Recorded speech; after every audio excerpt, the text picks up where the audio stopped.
Oh, I need to put the board up. What the hell am I doing? Oh, that looks lopsided, doesn't it? Okay. Hi, sweaties. How are we? I'm good. I'm Hannah, and I'm good. Thanks for watching my Hunger Games Part 1 video. I really appreciate it. Thanks for coming back. If you just clicked on this one, you don't know what the hell's going on, let me explain it to you. Because I can't help myself, and for no real reason at all, because I like to yap about some of my favorite things in this life, have decided to break down the entirety of the Hunger Games series. We did, obviously, the first Hunger Games. I'm going in order in which they were released to us. We've done Hunger Games. This time around, we are doing my personal favorite, Catching Fire. Yeah!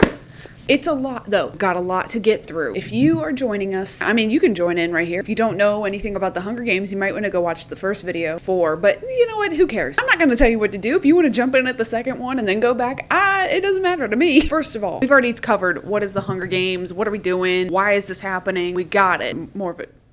My air turned off. You want a more in-depth detail why stuff is happening in the Hunger Games verse? Why did the Capitol think it's a good idea to put 24 kids in an arena and make them kill each other? Hey, go watch the first one and I'll explain it to you. I'm assuming just by if you're jumping in here, you've already seen the first one, or you've already read the series, or you've watched the movies. You know something about the Hunger Games. This is going to be our graveyard for the rest of the entire series. I've named it the Womp Womp.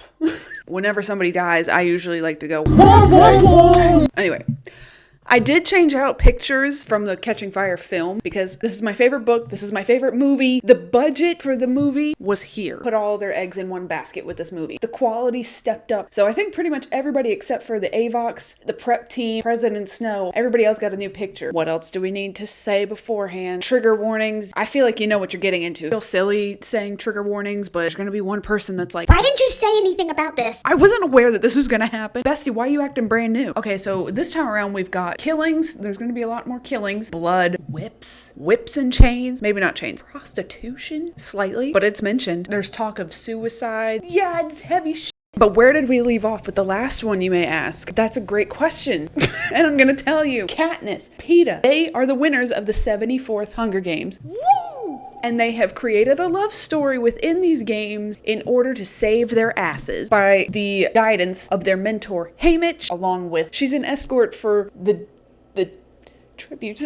Effie, motherfucking Trinket. Cinna is the stylist to Katniss. Portia down here, we don't really ever hear much from Portia, but she is Peeta's stylist. And then President Snow is getting fuming love. We're gonna hear more from him in this one. And then we have Gale. Yes, I am Team Gale.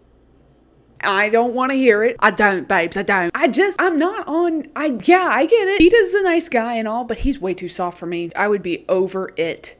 If I was in Katniss's position, forget it. I'd be like, you know what? You die.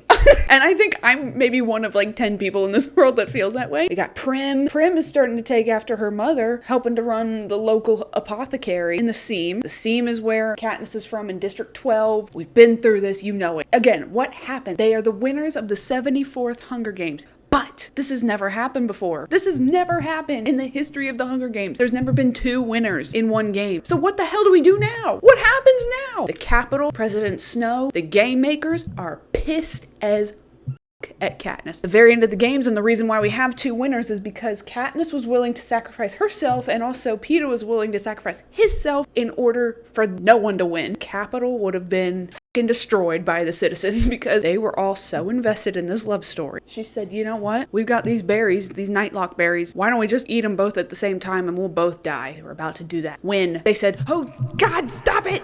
Please stop!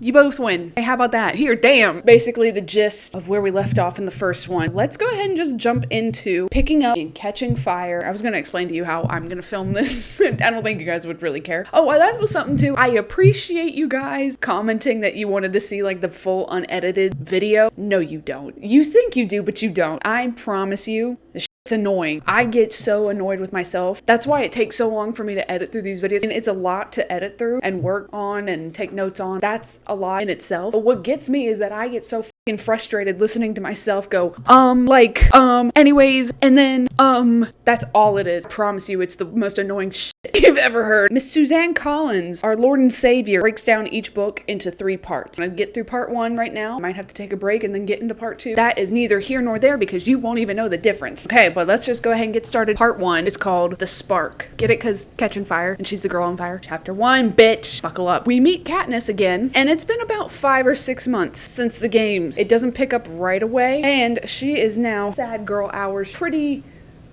Oh, I guess you could say she's depressed. A level of depression about her. She spends a lot of her time out in the woods by herself. Why? Because Gale, who is normally her hunting partner and goes out into the woods with her, he had to take up his position, his job in the mines. By herself pretty much, except for on Sundays, the only day that Gale has off from the mines. He likes to spend with Katniss out in the woods. I almost said smoking. Whoa, okay. I don't know why my first word that was gonna come out of my mouth was he likes to spend his time in the woods with Katniss smoking a bowl. We move. Let's just keep going. They are not smoking a bowl out in the woods. Not very excited about Gale working in the mines, but what else is he gonna do? He's a scene kid too. You know what?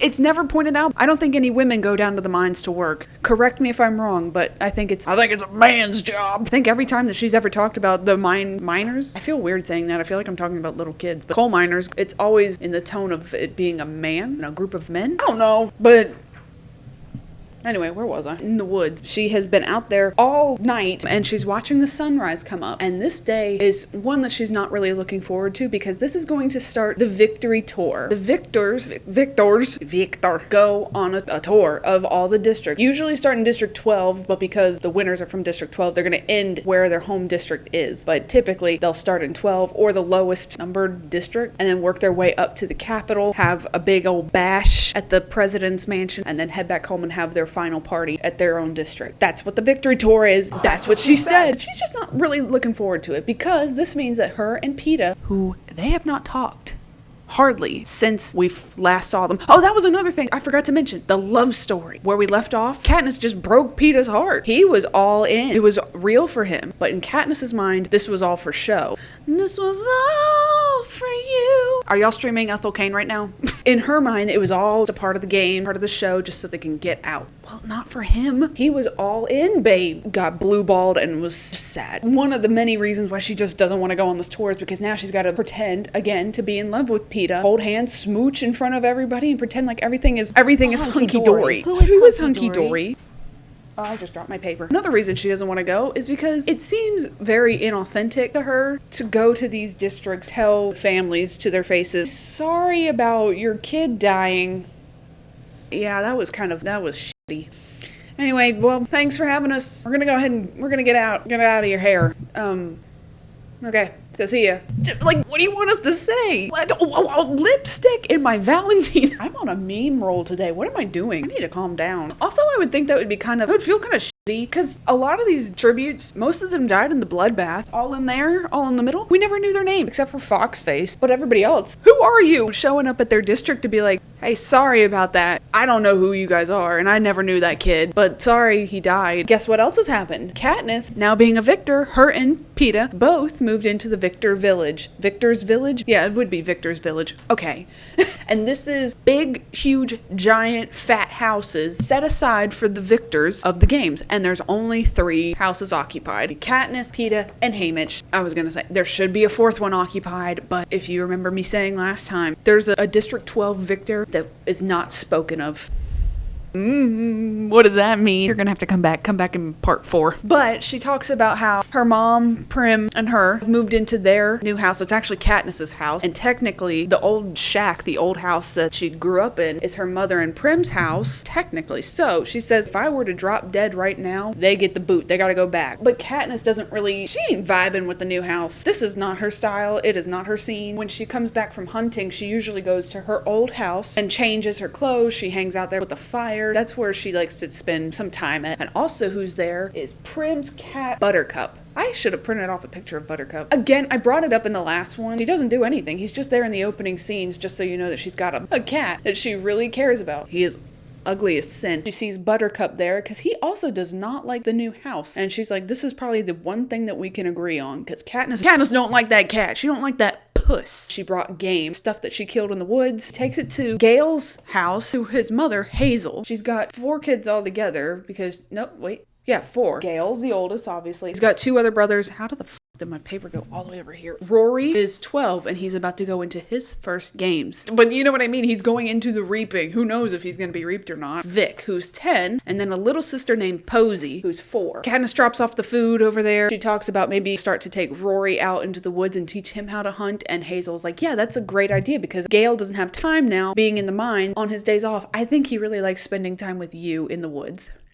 Stop it right now, Hazel. When it comes to any sort of emotion between Gale or Peeta, she doesn't really know what the to think. Again, it's first person. We hear her thoughts the whole story, and to me it gets frustrating because it's very back and forth. I'm not entirely sure who she's siding with sometimes. That makes her feel kind of bashful, and she just is like, okay, well thanks anyway, bye. On her way back home, she stops in the Hob. Now remember, the Hob is like their black market. It's the dicey, shady trading area, mostly seam people, because she's got wealth galore. She's got food, money, whatever she needs pretty much at her fingertips. So she doesn't need to go to the Hob anymore, and she also doesn't need to hunt, but it's something that she can just put her energy and her time into. It decompresses her. She tries to visit every little station at the Hob, give money because she's like, well, I don't need the money. What the hell do I need it for? Starts to buy up some white liquor for Haymitch because at one point, I can't remember what the reason was off the top of my head, but there was a shortage of white liquor. Started to go through withdrawal. He was getting very violent and scary, and everybody was afraid to be near him. Once they were able to get the liquor back in stock, Katniss and Peeta had started stashing up bottles for him just in case. So she goes and buys some liquor, and while she's there, she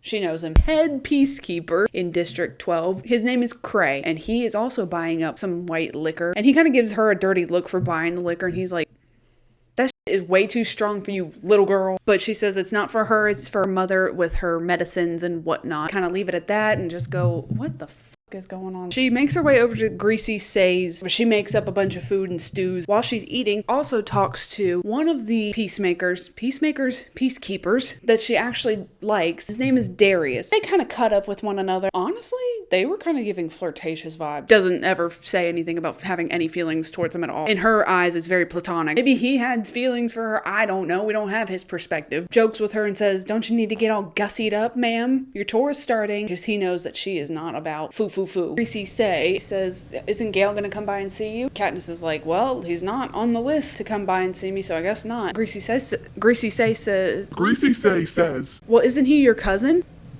What? Get this! So when Peeta and Katniss were in the Hunger Games, when they get down to about 8 tributes left in the games, they usually go to Tributes District and interview their family. Well, because Peeta and Katniss were supposed to be madly in love. Well, then they were like, we can't say that's your best friend. People are gonna think that you guys are in love. I mean, look at how handsome he is. We're gonna call him your cousin. Okay, so to the public, they're cousins now. And so anyway, Greasy Say was just kind of joking around like, isn't that your cousin? Don't you want to say goodbye to your family? Also, something that Greasy Say did, word got back to Katniss when she got back home. Greasy Say got a lot of people to start a donation to send them sponsors in the arena. I don't know which one got sent. It was probably the food. Let's think. What was sent to them? So it wouldn't have been the medicine. The feast that got sent to them in the cave was capital food, so I don't think they would do that.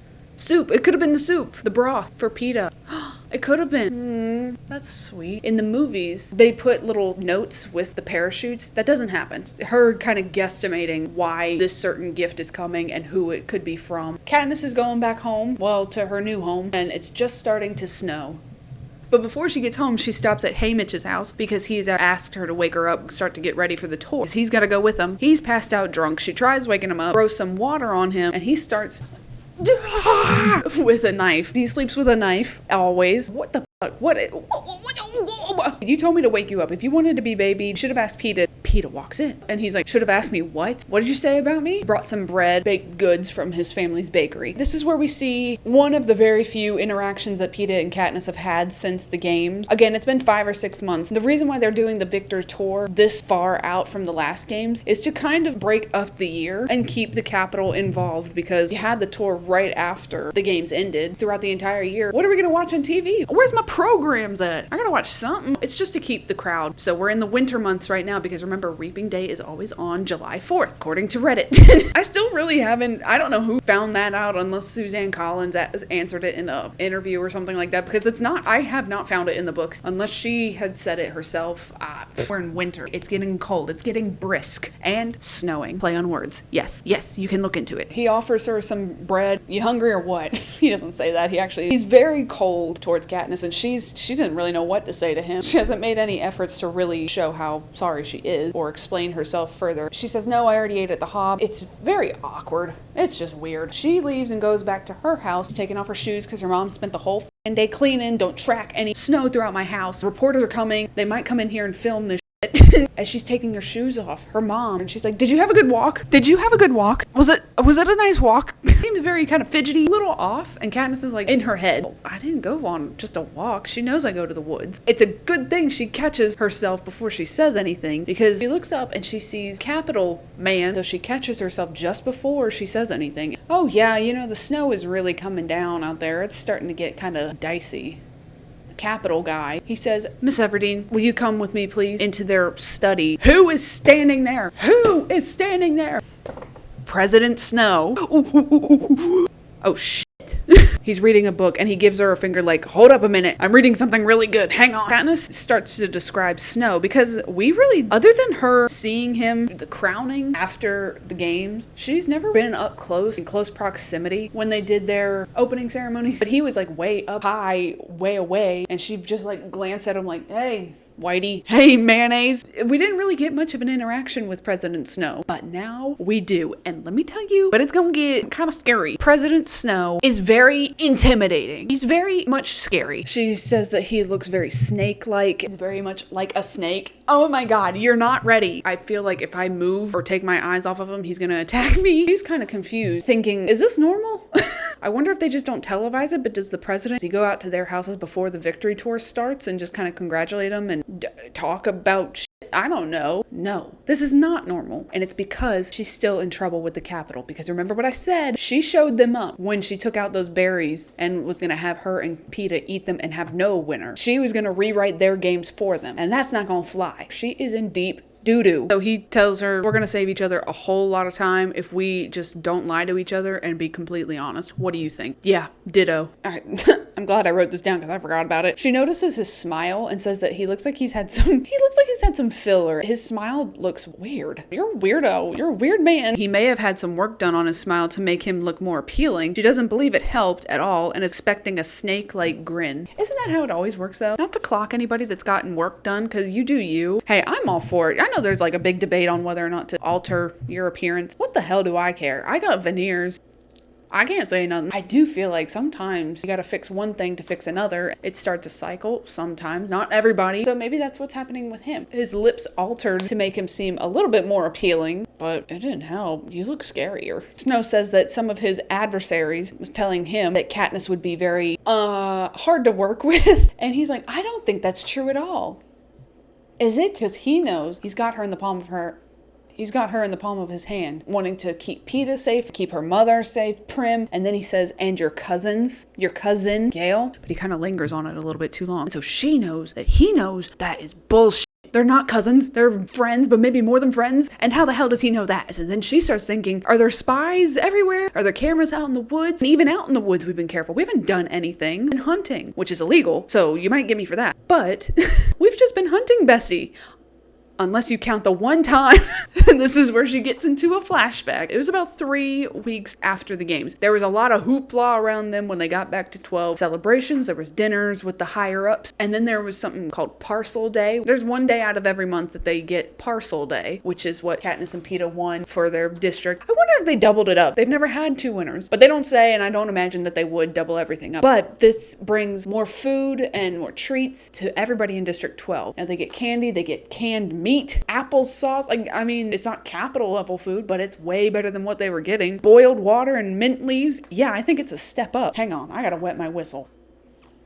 I had to hoover that water into my mouth. Talks about her little stunt at the end of the last games could have been avoided if, now I have another picture to add, Seneca Crane had any sense at all. And Seneca Crane was the head game maker of the last games. We don't ever meet him well, we actually don't ever meet him, which he's just talked about in the first book. There's no reason that Katniss would ever interact with him other than when she shot the arrow at the game makers in the training center. But even then, she wouldn't ever talk to him. So we never got to actually officially meet him. But he died.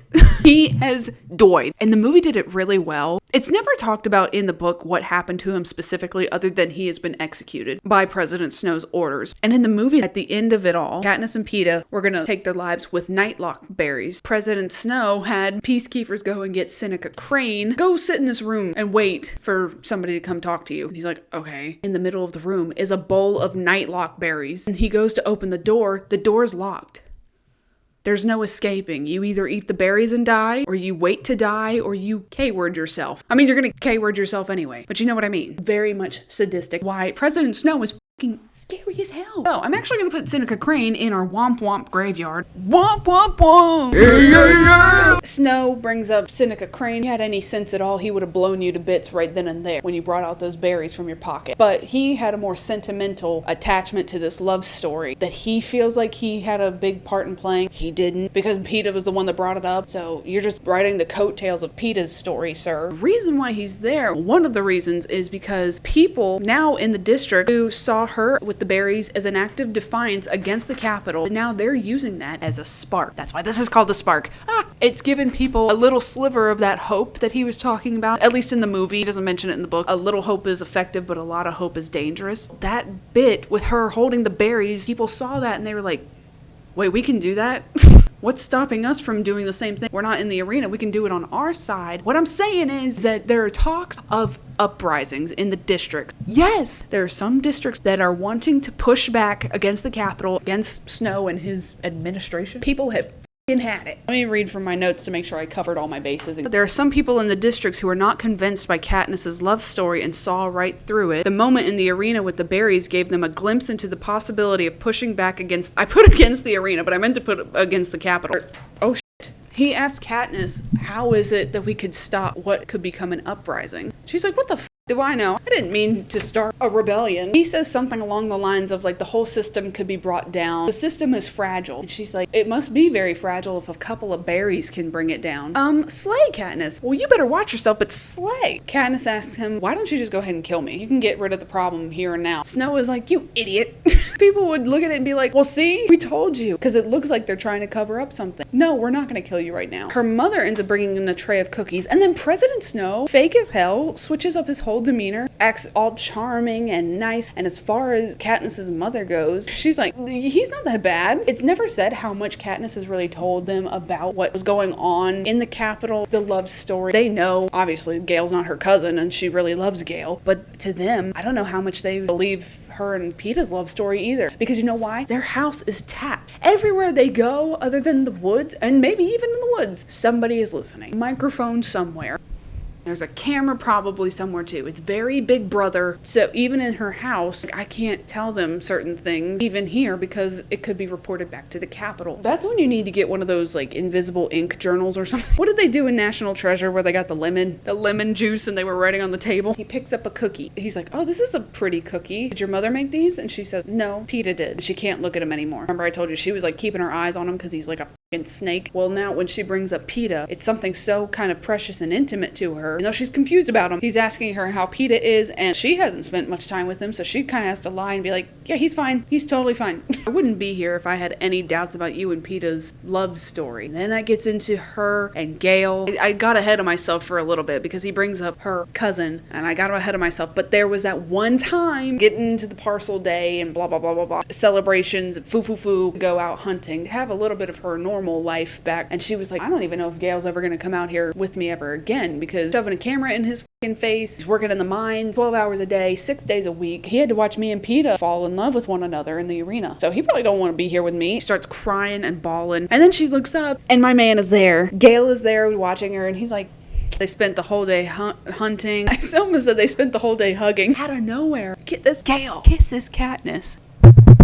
Whoa, wee woo. This was still out in the woods. I want to point that out. This first part of the book has a lot of filler stuff. Different scenes are somewhat portrayed in the movies, but not in the order that it happened. Does that make sense? The very opening scene in the movie is this scene that she's recalling. And it also, their kiss in the book takes place out in the woods, where they're not supposed to be at. In the movie, they're like back home, like a train station. Does that matter to anybody else? When he kissed her, he said that he had to do that just at least one time. She goes home, assess how she feels, and she's not very good at that, and only had kisses with PETA to compare it to. At this point says, I'm not sure how much of that was even real, because she still is kind of stuck in that mindset of, it's for the games. I did what I had to do, and so did you. Well, I guess she knows now that it was real for PETA, but for her, I just had to do it because I knew showed affection and kisses to PETA, I get gifts from Haymitch, so that wasn't real. Worked up this whole speech she's gonna tell him. Well, the next time she sees him, he doesn't bring it up at all, and he acts like the kiss never happened. And she's like, well, I'm not gonna say nothing if you're not gonna say nothing. Flashback is over. Come back to the scene. And now she says there was an overwhelming scent of roses and blood with President Snow in the room. Bitch, you stank. These white roses, he's very known for his white roses. And she says they might be genetically altered to seriously enhance the smell of roses to mask something, maybe. You'll find out in the next book. And then she says, now the blood, I don't know where the that blood smell was coming from, but it sure is coming from him. It sure is coming from his stank ass. Katniss says, please don't hurt Gale. Just my friends, that's all he is. And he says, Gale is no concern of mine unless it interferes with this love story between you and PETA. And if that's the case, a cap in his ass is what he'll get. Bah, bah. But I'm not gonna do nothing unless you can convince people in the Capitol that this love story is real. And do everything you can. Why my nose was running a little bit. He says, fine, I'll convince everybody. And he's like, I need you to convince me. He gets up to leave. He comes up behind her. I would and leans in her ear. And he says, I know about the kiss. No, you don't. No, you don't. No, you don't. But yes, he does. She starts thinking, God, does he have spies in the woods? Does he have cameras out in the woods? How the hell do you know that? All right, I think I'm going to do one more chapter. And then, like, slowly disassociating. I can tell my brain is stretched. But I tried to condense these synopsises. What the hell is the plural word for synopsis? Synopses? Synopsi? I tried to shorten it up as much as possible, but there's so much information that we got to get through. Okay, chapter 3. What's going on? Snow leaves. There's a car that comes up and takes him away without anybody even knowing. Nobody would even notice that President Snow had just come through District 12. That does not happen, like, ever. And we are never getting back together. So her mom comes into the room. What the hell was that all about? She doesn't want her mother to worry. So Katniss is like, oh, well, we just don't ever see it. The president comes to visit the victors before they start their victory tour. So she's like, oh, okay, good. Drew you up a bath. We need to get you cleaned up before your prep team gets here, getting you ready for the tour. And this is where we see that Katniss, since she has come back home, she's letting her mother do a lot more and asking her to do a lot more for her than she ever has, really, since she was a kid. Time away from her in the games made her realize that the situation when her father died and she checked out was not necessarily her fault. It was like her world blew up. Her world blew up when her husband blew up.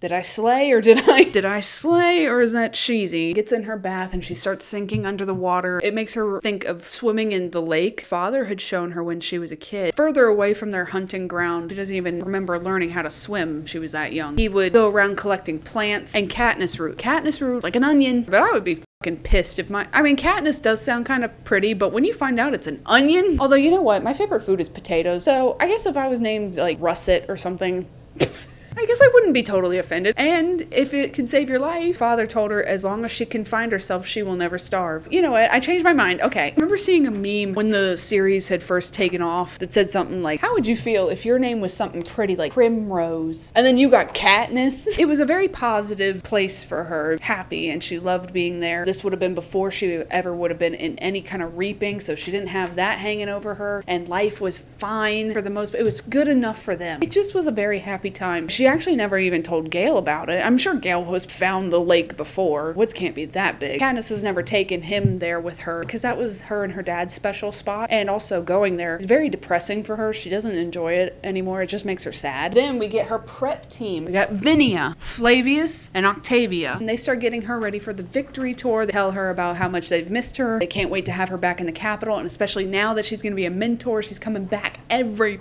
fucking year. You get to come back every year and see us. Even though she talks down or about them in her head a lot, she actually really does like the prep team. Says they're so detached and most of the time they can keep themselves company, so she just has to sit and listen. Weirdly enough, that kind of brings her a lot of comfort. They're excited for her to be coming back for this next Hunger Games because this bestie, and this is why this is my favorite of the books and movie. I just like the movie because they really put in their catching how do I want to say it? Hungussies into it. That doesn't work. Hunger gussies. Ew! They put their backs into it. I just rewatched it last night before doing this video. It was so much more expansive. We got to see more of 12 and we got to see more of the Capitol. This year is the 75th Hunger Games. And that means this is the third quarter Quell. Every quarter of a century, you get a new quarter Quell. Let me read you what I wrote from my notes. Every 25 years, there's a special games with worse circumstances for the tributes. The second quarter Quell and the 50th games come back for part 5 because it's all about Haymitch's games. I think when Suzanne Collins wrote the original trilogy, I don't know if she expected it to blow up or really expected to want to go back and do more. There's a chapter where like half the chapter is explaining what happens in Haymitch's games. That's why when reading Sunrise on the Reaping, which is the 5th one, I was like, well, I know how this is going to end. And I know pretty much how it's going to end. There's so many things woven in between the story, and then she's able to add a lot more lore, characters that we will know eventually where they come from, where they ended up at. Now it's starting to sink in with Katniss. She is going to be a mentor every year. And she says she often will walk by the school, just look in and see which one of y'all is it going to be. Then Cinna comes in, and Cinna, I love Cinna. He's one of my favorites. Puts her in her outfit. Camera crew is coming. Effie's there. Actually, when the victors come back from the games, they have to find something like a talent to do, preoccupy their time, because once they come back from the games, they don't have to go to work, they don't have to go to school. Why would they? Unless they wanted to. The Capitol needed to do a piece on them or something. And so Peeta took up painting. We found out in the last one he's very talented with art. He would decorate cakes down at the bakery. Katniss said she tried several different things. She tried piano. I can't remember them all off the top of my head. And she was like, the only thing I'm really good at is hunting. That's something that the Capitol is not really thrilled about, that. Leaving the premises, which is illegal, and then I'm hunting and then trading game for things. That's not, no, we can't advertise that, ma'am. I mean, she could have just done archery. Set up an archery course in your house. Or,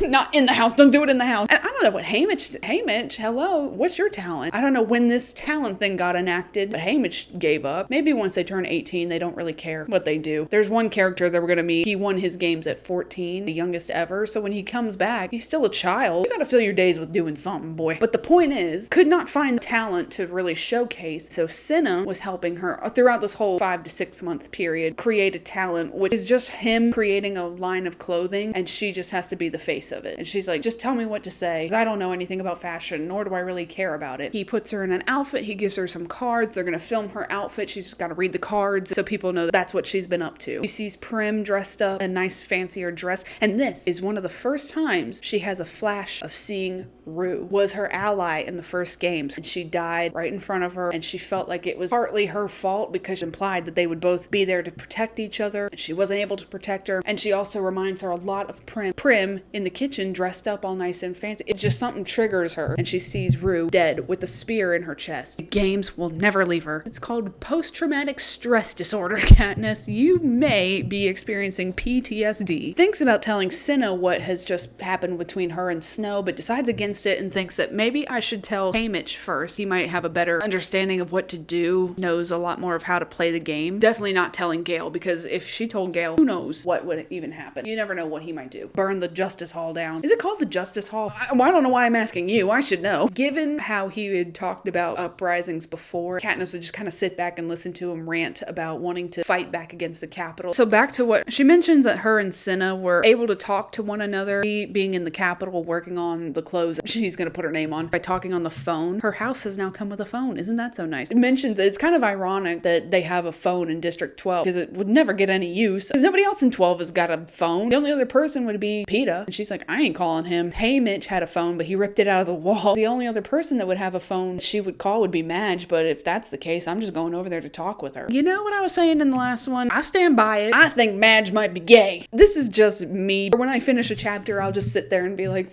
I wonder. Some people didn't agree with me on that front, and that's fine, but that's my opinion! Don't you get it? Why can't anybody have an opinion but you? Some people were like, can't we just have a platonic friendship? Sure you can. But I can also have my opinion and think she might be a little gay. Katniss's mom puts the Mockingjay pin on her scarf. I don't know how she keeps up with that thing, because it doesn't seem like she really cares about it. In the first book, in one of the chapters, right when she's going up into the arena, Cinna puts it on her uniform, and she says, honestly, I forgot I had the thing. Effie comes out, pushing Katniss out the door. Come on, please, hurry this up, we gotta go. She opens up the door, she sees Peeta across the way, and she immediately thinks about what Snow said. Convince me. Okay, she starts running over to Peeta. This is her running. Jumps in his arms, they spin, they twirl. It's snowing, it's a winter wonderland. And then they fall down into the snow. My neck just cracked. I don't think that happened to them. She doesn't say. And remember, Peeta's got that fake leg now. I just think it's funny because it's never pointed out in the movies at all. In the first movie, you know he's hurt in the leg, but once he gets back home, never mention it, but he's got a full prosthetic leg. They stumble onto the ground, they have a little, it's kind of cute. People are taping this to the Capitol, and Caesar Flickerman, who oh yes, I did print out Caesar Flickerman's picture, Catching Fire version, because he changes his image every Hunger Game. This year he went with lavender. Cute. They're taping it, send out to the Capitol for everybody to see. They are on their way on their victory tour. They're coming to a city near you. Where do we want to put him?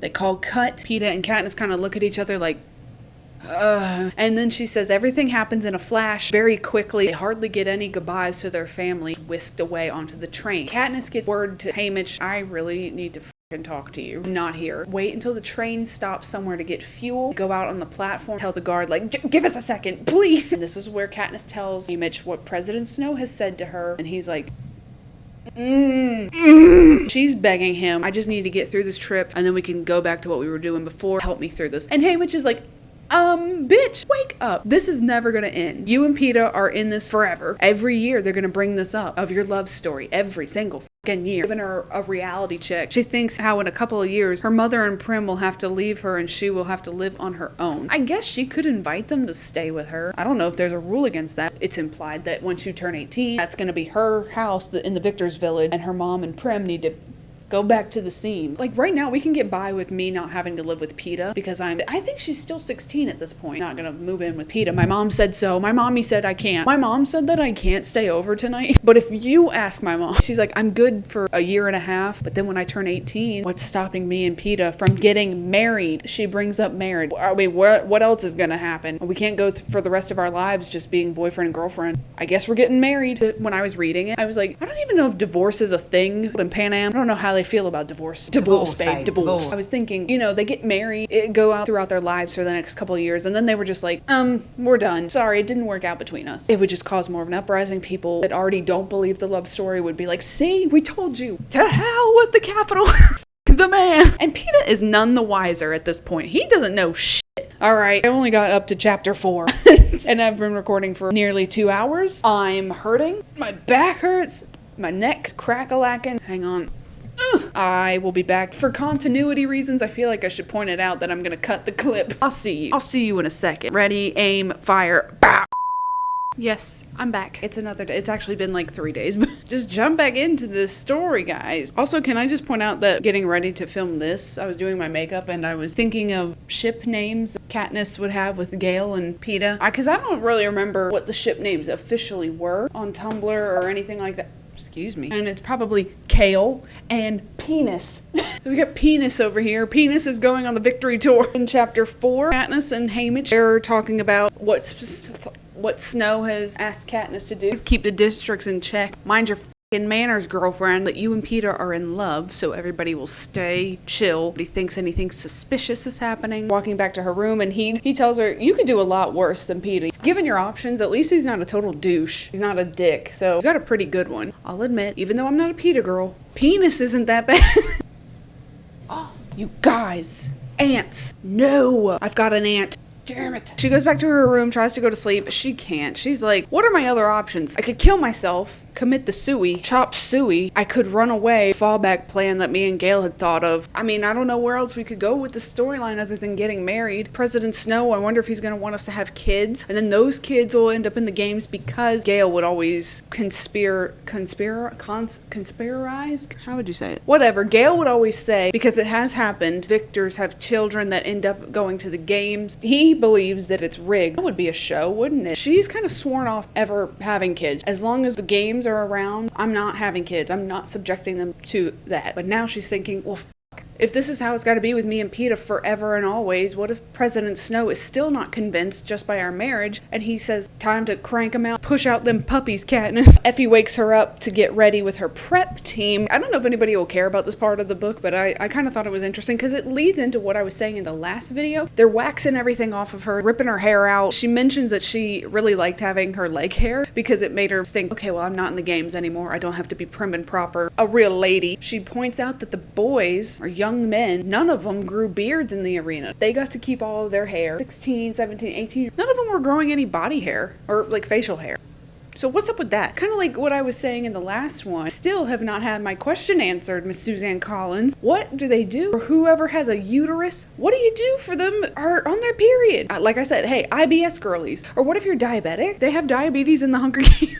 Like, what happens? You die. Natural selection, I guess. Whatever. It was pointed out in the books. I thought it was kind of interesting. She goes back out to the lunch area. A guy who is working on the train comes by and he says, we had a malfunction. It's gonna be about an hour. Effie starts freaking out. She is the escort that's gotta get them there. Lickety split. They're on a schedule. It stresses her out. She goes on a rant and Katniss just snaps and she's like, Who cares, Effie? who f***ing cares?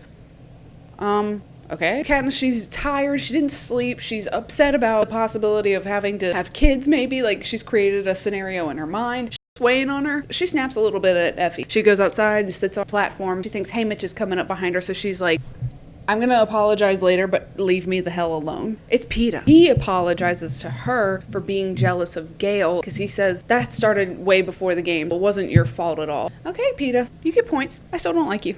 They can never make me like you, PETA. Not start over, but go back to being at least friends. He's probably really lonely too. I mean, geez. The only person here you can relate to is PETA, Katniss. Penis, I mean, come on. And then he asks, what was all that about with her and Effie? Why did you snap? What are you so upset about? And she doesn't answer him, and so he's like, fine, okay, let's start with something small. What's your favorite color? She says green. She asks him what his favorite color is. He says it's orange. This leads into his painting, the talent that he's taken up. He says that she hasn't seen any of his paintings yet. They go back into his thingy, his quarters, and they're all of the games that they were just in. There's some of the cave that they were staying in. Rue, after Katniss had done up all the flowers, painted a lot of Katniss in the trees, dead. And she just, this part made me laugh while I was reading it. She just goes, I hate it.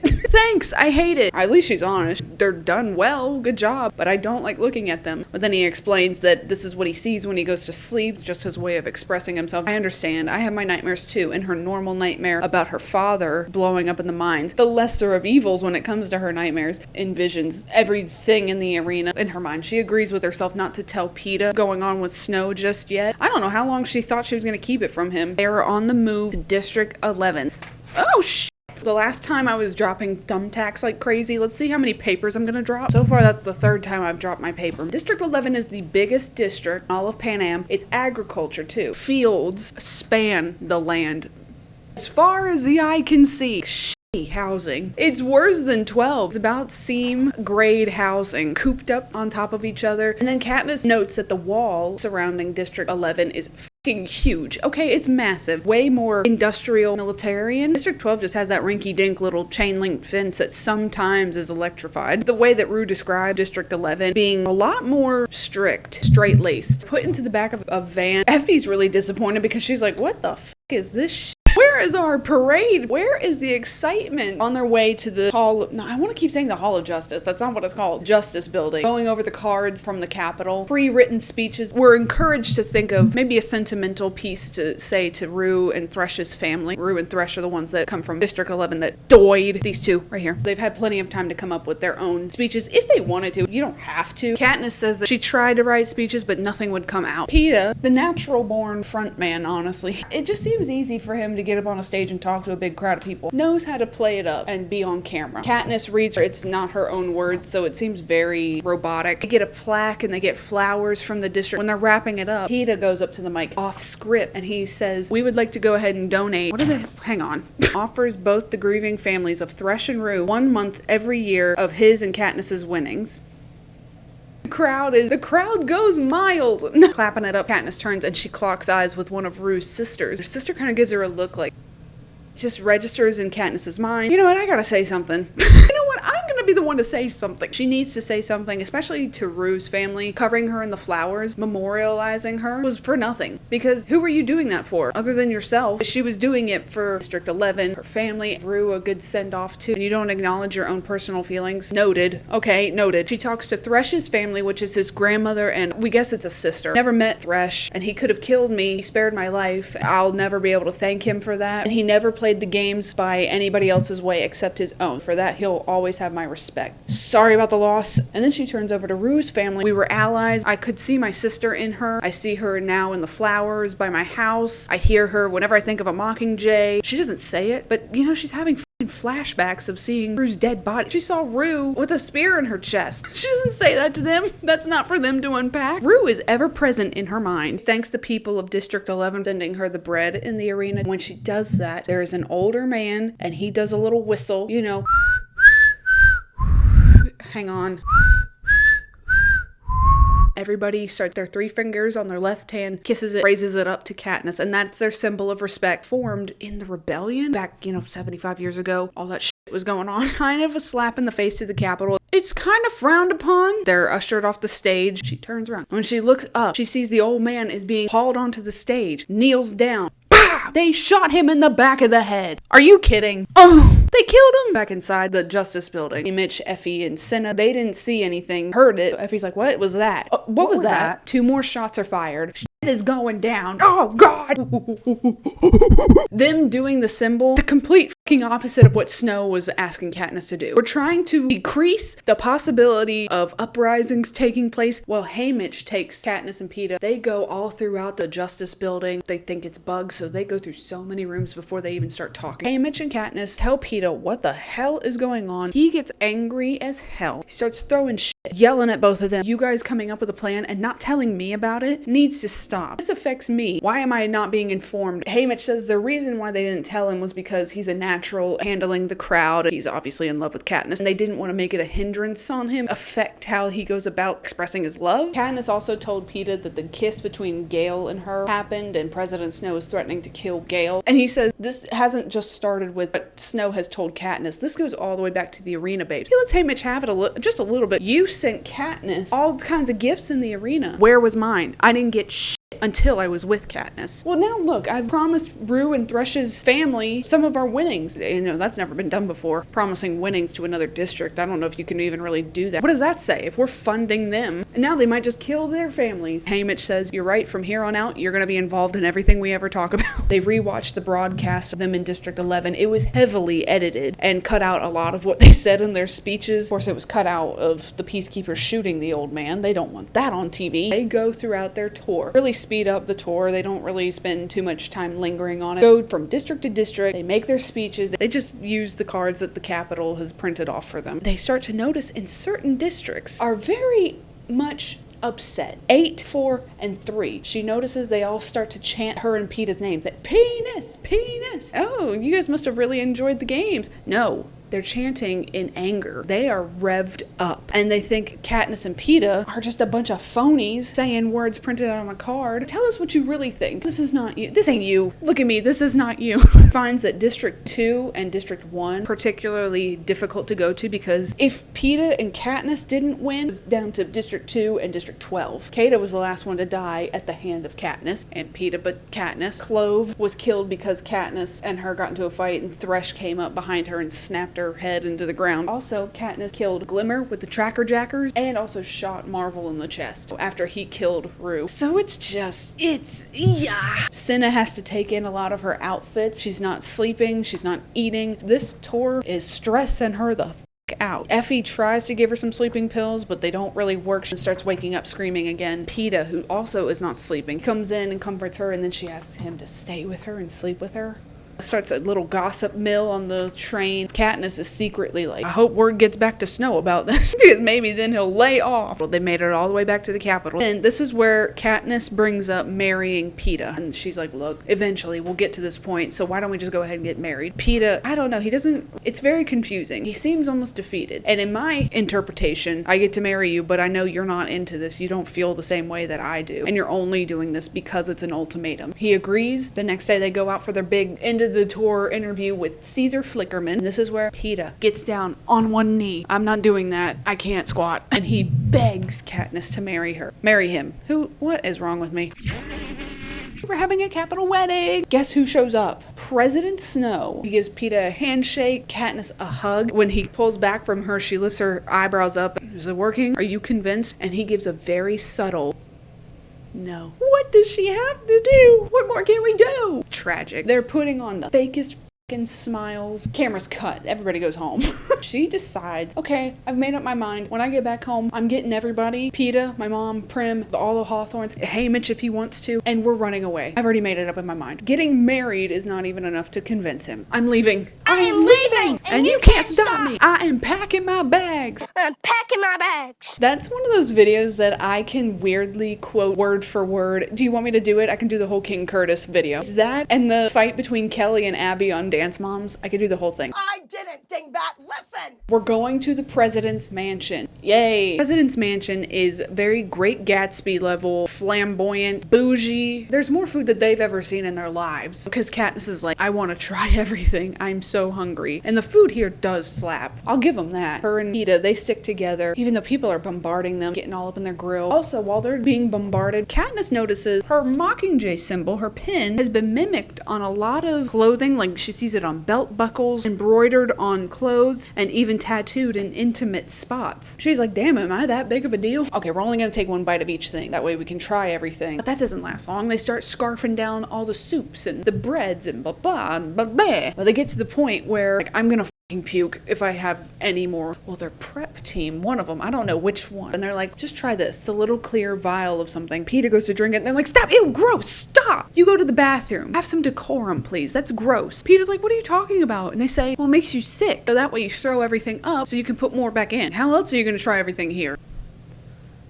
Ew. Peeta and Katniss' penis are appalled. Excuse themselves to go dance. Murder on the dance floor. Do y'all remember that? I just rewatched Saltburn and that song came on and I was like, oh, whatever happened to that? And they start to talk about people in 12 are starving. The people in the Capitol are throwing it up to put more back in. Y'all stink. Crusty, dusty, musty. Peeta says something along the lines of just when you start to think the people in the Capitol are not that bad, they just say some out-of-pocket shit. You know, maybe it isn't such a bad thing if we push back against the Capitol. And then this gets Katniss, where she's like, you better watch what you f***ing say. Somebody could be listening in. Shut your mouth. You shut your mouth right now. She's thinking the same thing, and she's like, wait, do you really mean that? Say psych right now. Portia brings out a man to introduce to penis.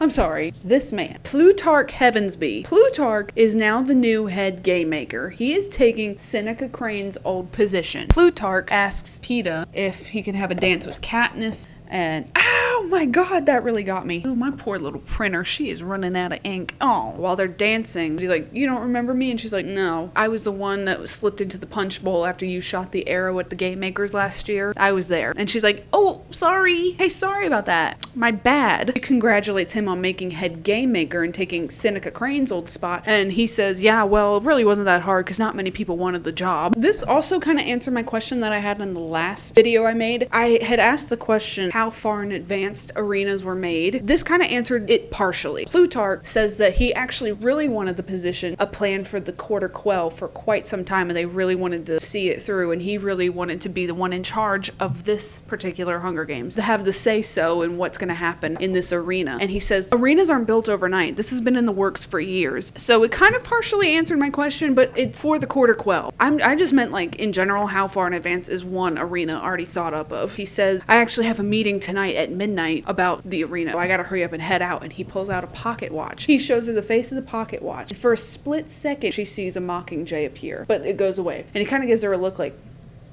what does that mean? But then she starts thinking, because I've seen a lot of people here in the Capitol, they have it embroidered, they have it tattooed on them. Maybe he's also falling into that trend too, but he doesn't want anybody to steal his idea of putting it on a pocket watch. They're heading back to the train, and Peeta says, well, aren't we going to say goodbye to President Snow? I mean, this is his mansion. And Effie says, the president hardly ever has enough time to even come to any of these parties. We'll send him some gifts once we get home as a thank you. I would send him in a bag and light it on fire. Back home in District 12, the tour is done. They have their dinner with the mayor at the mayor's house. The mayor has a daughter, Madge. They're best friends, you know what I mean. And she may be gay. This is where she talks about how when she came back from the games, her and Madge got closer because Gail's away all day and she would go over to Madge's house. I actually always pictured her to look sort of close to a younger version of her mom. And Madge, she's got time to kill too as well because her dad's always working and her mother, for the majority of Madge's childhood, her mom deals with like extreme headaches and migraines and she's always sick. Madge is by herself a lot of the time. So Katniss comes over, tried to teach Katniss how to play piano. That didn't really stick. Katniss is like, I actually just really like to listen to Madge play, but we couldn't play sometimes because her mother would get the headaches and we'd have to leave. Katniss is asking her why they don't take her mother to the Capitol to get medicine or let her see a doctor from the Capitol. And she says, well, you have to be invited to the Capitol. You can't just show up. That's going to come back into play. Madge was actually really itching to get out into the woods, waiting for somebody to ask her to go out into the woods with her. Poor thing. I really feel for Madge. She wasn't nagging at all, and she really was just waiting for somebody to be like, do you want to come do this with me? And she was like, fucking finally, yes! Take her out into the woods from time to time and teach her how to hunt. For the dinner, she's all dressed up in one of the spare rooms, and she's walking around looking for Madge. She'll hang out with her until dinner time. The mayor's office. She was going to poke her head in just to say, hey, well, he's not in there. Then, all of a sudden, news bulletin that is really meant for the mayors of the districts. News coverage of District 8 is coming across the screen. Let me read it from my notes. District 8 is on level 3 alert and special forces have been sent in. Textile production has been halted. The footage shows people in the square rioting, destroying property. Katniss now realizes this is what Snow was referring to as an uprising. Yes! Oh, shit. People are fed up.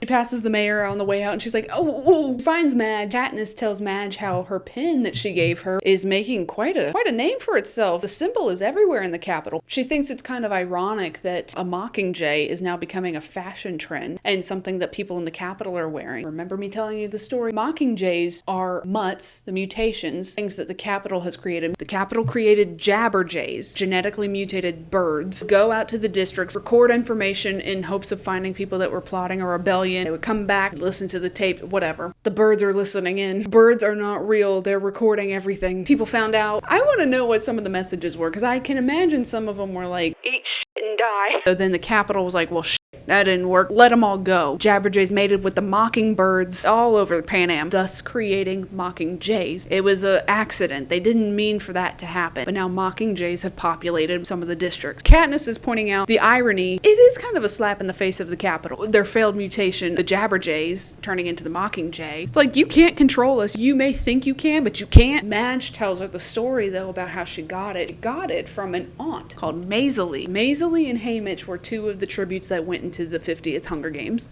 Yes, it's so good. About a week later, Gale did not show up to the dinner because he was getting kind of pissy. The announcement has been made. Penis is getting married. Katniss leaves gloves left from Cinna, and she makes a trail from Gale's house, pointing him in the direction of the woods, ends up over at the lake. The lake was something very sacred to her. She's never brought Gale there before. She points out that there is also a little house. It's a cement, it's a brick house that has stood there for years. Her and her father would go hang out in. She would play house. They would cook things. And Gale has found his way out that way to meet her with a turkey that he's shot. Ugh, what a mountain man. Sorry, I didn't mean to moan like that. And he's not very happy. Congrats on your engagement, whore. He throws the gloves back at her because he's like, take these. I don't want them. I don't want anything of Peta's. And she's like, well, actually, they're Cinna's. Then he's like, oh, well, fine. Then I'll take them back. Katniss goes into explaining what Snow has told her and then says, but you know what? I was going to start singing a song, but now I can't think of what that song was. But you know what? I'm coming back for you, baby. He asked Gale if he would still run away with her. He gets so excited, picks her up, he spins her around, he kisses her. Like, yes, I love you. He says he loves her. But she was not ready for that. And she only responds with, I know. Not in the cute Star Wars kind of way. Why aren't you saying it back? Say it back. Her mother is going to be the one that really needs convincing. And he says, no, I think she'll go because we watched the games together. Oh, so when she was wondering if he was even watching it all, yes, they were. If I was at home and I had a family member in the games, I would not be able to sleep. And the last games lasted probably about 2 to 3 weeks. I would never sleep. Need to know what's going on. Imagine if you wake up and they're dead. Oh, there's a spider. There's a spider on the move. Hang on. I'm the spider killer. This time of year sucks. I got ants, I got spiders. They're like those little tiny house spiders, but I want to just annihilate them from the face of the planet. I fucking hate spiders.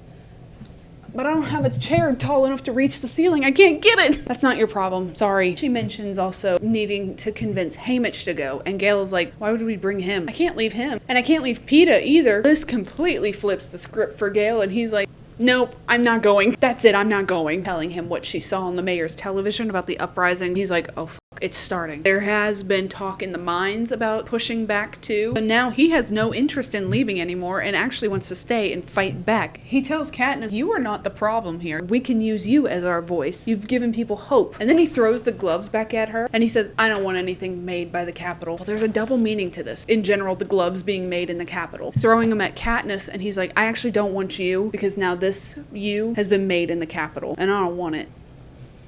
And that's my man, and I'll stand by him.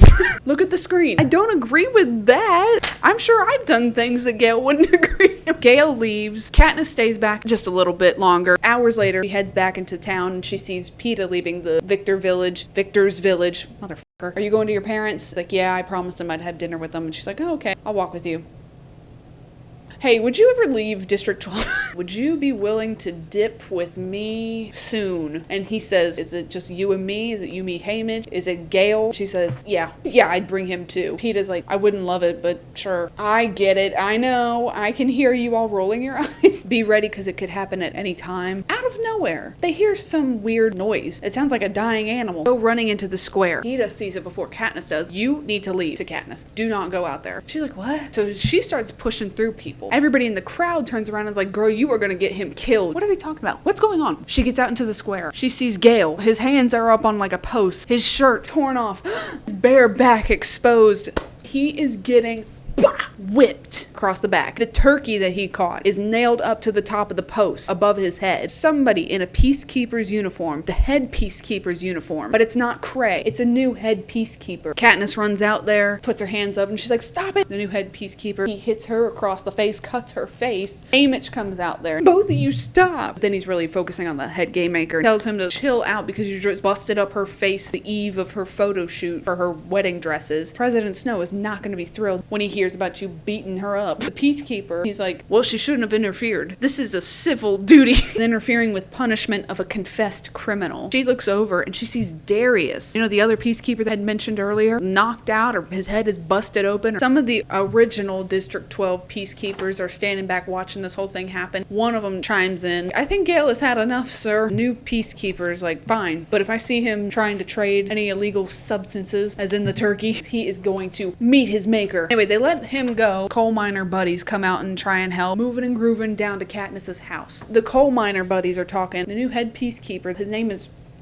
what is his name? Romulus Thread. We're just gonna call him Thread. I ain't got time to say Romulus. We don't know what happened to Cray. We saw him earlier this morning doing his normal routine of buying white liquor. Haven't seen him since. Gale had come back from the woods carrying a turkey, and he normally takes the turkey to Cray because he'll give him a fair price for it. And then he sees Thread there.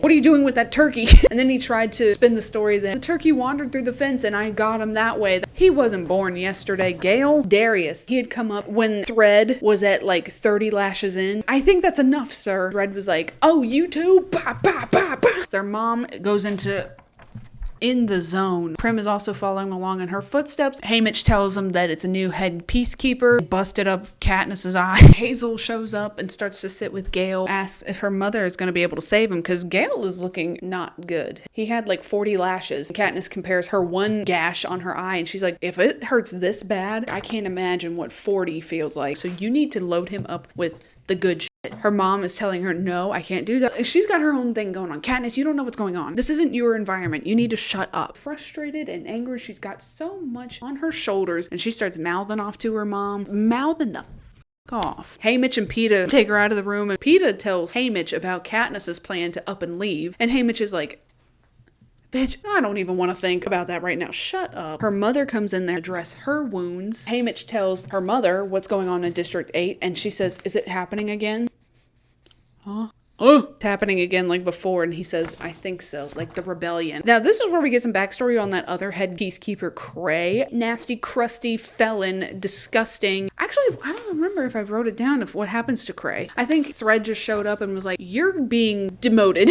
And by demoted, he probably was executed. He was not running a tight ship here. They gave him the boot. Haymitch says, I never thought that we'd be this sad to see Cray not here anymore. And why does he say that? Because Cray is disgusting. Let me read it to you. Cray was bringing starving girls into his home at night in exchange for money. There's other situations of prostitution in this whole series, but this is one of them. Cray was preying, Cray the prey, young girls in District 12 that needed money. They're fucking starving and do God knows what to them. He's probably a freak. So, and Katniss says that if her father had died when she was a little bit older, like now, 16, 17, probably be just like those other girls, and I'd be waiting outside of his door too. So then there's a knocking at the door that kind of breaks up the scene, and they're like, are we being arrested? It's Madge. She brought a little wooden box. The storm now is picking up quite a bit. It's really blizzarding out there, so she's like, here, take it. This is from my mom. Give it to Gale. It's a box of morphling. Now, morphling is like morphine.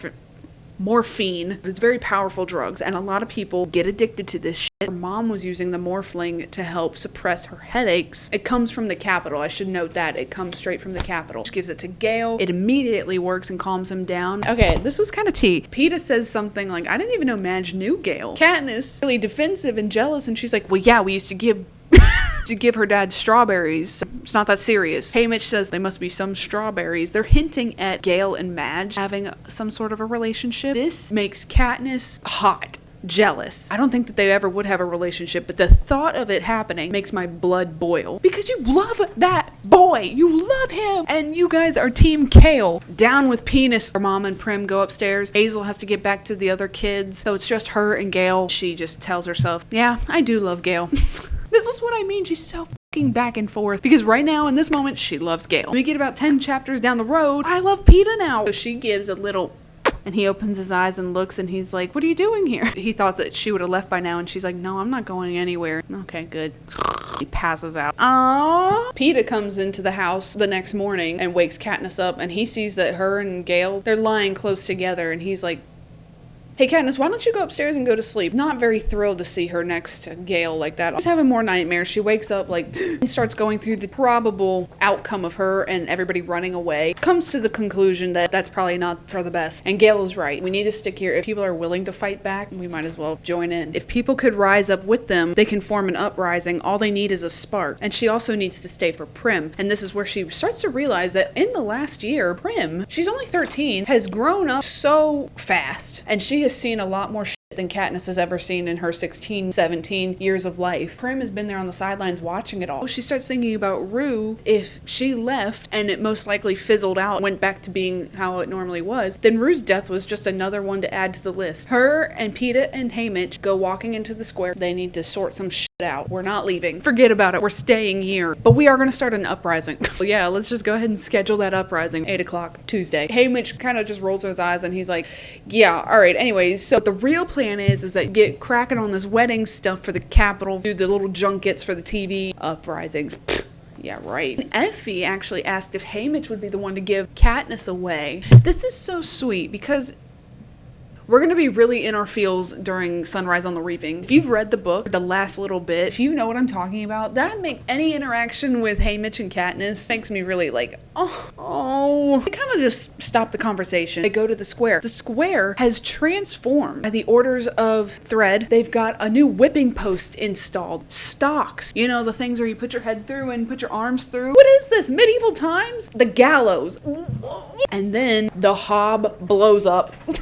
Get this! The hob blows up because that is the illegal black market trading spot. Burn it down. Years and years of coal dust. So it didn't take much for it to ignite. Yay, everybody's stuff. Haymitch is like, I'm gonna go to the fucking apothecary and see if they've got any rubbing alcohol or something. Because now the hob has been blown up. Where's he gonna get the liquor at? Katniss and Peeta start walking throughout the square. It's like that classic thing where the kids are looking out the window and their mom comes by and pulls them in. She starts thinking, how the fuck am I gonna ask these people to join an uprising? They don't even want to look at me. The next couple of weeks are just hell. New rules that are being set in place. People from the Hob have now had to find other ways of trading because they're still doing their same old shit. White liquor is still being made, but we gotta be more discreet about it. Nobody's gonna chance going out into the woods right now. The mine's closed for weeks, only to be open for more hours and less pay. Hazel doesn't get any. She washes clothes for people. I don't know if I mentioned that. She's like a she's a laundromat. She hasn't been getting a lot of business because the mines have been closed. Nobody wants to come out. We're all scared. Nobody's making money, so I can't pay you to do this. Gale is healing up and he's heading back home. He's going back to the mines. Katniss was able to convince Haymitch to let Hazel come by and be a housekeeper for him. All the food that comes in on parcel day rotted and spoiled and nasty. We won the games for this. I'm gonna write a strongly worded letter to the White Star Line about this. We see an uptick in the entry of Tesserae. Now, if you remember Tesserae, what you get if you enter your name more times for the reaping. Gale is adamant about his first youngest brother, Rory. Don't you dare put your name in more times. We will find food. I'll make it work. But he doesn't listen. And Rory does put his name in for Tesserae, and Gale is just tore up about it. One day where Katniss has had enough of it all, and it's the day that a crate brought to her house full of wedding dresses for her to try on. Cinna has designed, I think he's designed like 24 wedding dresses. People in the Capitol voted down to 12. Now they're gonna have a photo shoot with Katniss trying on all the dresses, like a slideshow, and everybody can vote on what dress Katniss is gonna wear at her wedding. Wedding is not, it's definitely not a penis wedding. It's not Peeta or Katniss's wedding, it's the Capitol's wedding. They are gonna have every say in every element. Her dress, the cake, probably Peeta's outfit, maybe the food, I don't know. Who's gonna show up? What day is it on? So she's had enough. She doesn't even open the box. She runs out into the woods. Ma'am, maybe don't do that. She's running into the woods, not caring if they chase her. She goes to the lake, to that house, even if just to say goodbye to her memories with her father. The little house, there's smoke coming up out of the chimney. Somebody comes up behind her holding a gun. Stop where you're at. Don't move. So she loads up her bow and she turns around. It's someone in a peacekeeper's uniform. Mayday, mayday. So she's turned around like this. Other person is standing over here, pointing her arrow at them. Well, somebody else comes up behind her and says, hey, stop. So there's two people. The girl who told him not to shoot. She holds out a piece of bread for Katniss. She sees the Mockingjay symbol printed on it. What the hell? Why is this on a piece of bread? That's a great question, and we're gonna get answers. This next chapter is very informative about what's going on outside of the districts. We're going into part 2. Part 2 is called the Quell. Oh my god, okay, chapter 10. Shut up and listen. The girl behind her says, oh, we're on your side, it's okay. She's not taking her arrow off of the first girl. Come this way so I can see both of you. The other girl limps around and she's facing them. The girl that's limping, she's wearing a peacekeeper's outfit as well, and it's way too big for her. We find out their names are Bonnie and Twill. Bonnie, the girl that's limping, and the one that's pointing the gun at Katniss is Twill, and they come from District 8. Let's hear about that. Oh, I should point out, they're not real peacekeepers, by the way. They both work in the factories that make the peacekeeper uniforms, stole the uniforms in order to dip and make an escape. Why? They are heading to District 13. District 13 has been told to be blown off the map. So why are you heading there? There's nothing there. Katniss has a memory of the Avox. Do you remember me telling you about that? Katniss sees the Avox, which is they're people that have done a certain crime, the Capitol, instead of executing them, cut out their tongues, and they become Avoxes to serve in the Capitol. It makes her think about the time her and Gale were running around hunting out in the woods. The Avox girl, and I guess it's her brother or a boyfriend, they were running through the woods trying to run from something. Katniss is wondering, were they trying to make it to 13? So that means that uprisings and like talk of District 13 have been going around for quite a bit. Back to Bonnie and Twill. They lower their weapons, they go back into the house that's by the lake. Katniss is asking them if they think that they've been followed. We don't think so because people probably think we died in the factory explosion. The factory explosion was happening during the riots that came across the screen on the mayor's TV. They're trying to make some tea on the fire with like pine needles or something. She's like, y'all need help? Before she left, had grabbed a big old satchel of food to let her mother know she was going to go out and give out some food. She's been doing that for the last couple of weeks while everybody has been in complete shambles. Her mom wouldn't worry that she was actually out in the woods, which is where she really is. That they're making this little rinky-dink pine needle tea. Yeah, I can help you with that, and you can have some of my food too. They eat, I don't know why they didn't eat the bread that had the Mockingjay symbol on it. I guess that would have been a last resort. It's mentioned like, why put it on a piece of bread? If the wrong sort of people snatch them up like a peacekeeper, all they gotta do is just eat the bread. Twill, she's the older one. She is a teacher, was a teacher teacher. Bonnie was one of her students. They go to school afterwards. Even the kids in school would go to work in the factories. Child labor laws must not apply. After the games ended, there was talk of an uprising going on. The workers in the factory started to devise a plan of attack. Both went to work in the factory making the peacekeeper uniforms. Bonnie was in the section where they passed inspection on the pieces of the uniform. Over the course of the next couple of months, she would take pieces to make 2 uniforms. And one was going to be for Twill, and the other was going to be for Twill's husband, because they were both planning on leaving. I don't know what Bonnie was thinking. I don't know if she was like, well, damn, what do I do then? Like, I'm just getting you the uniforms. What about me? Twill and her husband had planned to leave to spread the word to hopefully District 13. The day Katniss and Peeta were there for their tour was a trial run of this whole thing, how they were going to escape. That was one of the districts where there was a lot of pushback, yelling at Peeta and Katniss for being fake, phony bitches. Everybody was out in the square, so it didn't look suspicious. And people standing at the Justice Building, Peacekeeper headquarters, the communication center, railroad station, the granary, the armory. They were covering all their bases. They're just scoping everything out. Night, Peeta and Katniss's engagement, they were at the Capitol, and that was one of their interviews, and it's mandatory viewing for that kind of shit. Everybody, again, was in the square. That was when it was go time. Their little mini uprising. They started their riots. Initially, the peacekeepers were overcome by the numbers, but soon thousands more were sent in to whip them all back into shape. Were sent in and bombed any rebel strongholds. They're not pies. They're bombs. Some people didn't make it back home for like 48 hours for everything to calm down. Be like, what happened? The lockdown was lifted. Everybody was told to resume their normal lives. Twill and Bonnie were at their school. Were supposed to go work at their shift, the factory. Because of the bombings, there was debris and rubble in the street, so they had to go like the long way around. Because of that, they were late to their shift, but it was fine. Not really fine, but because then the factory blew up and everybody in it died. He was so ugly that everyone died.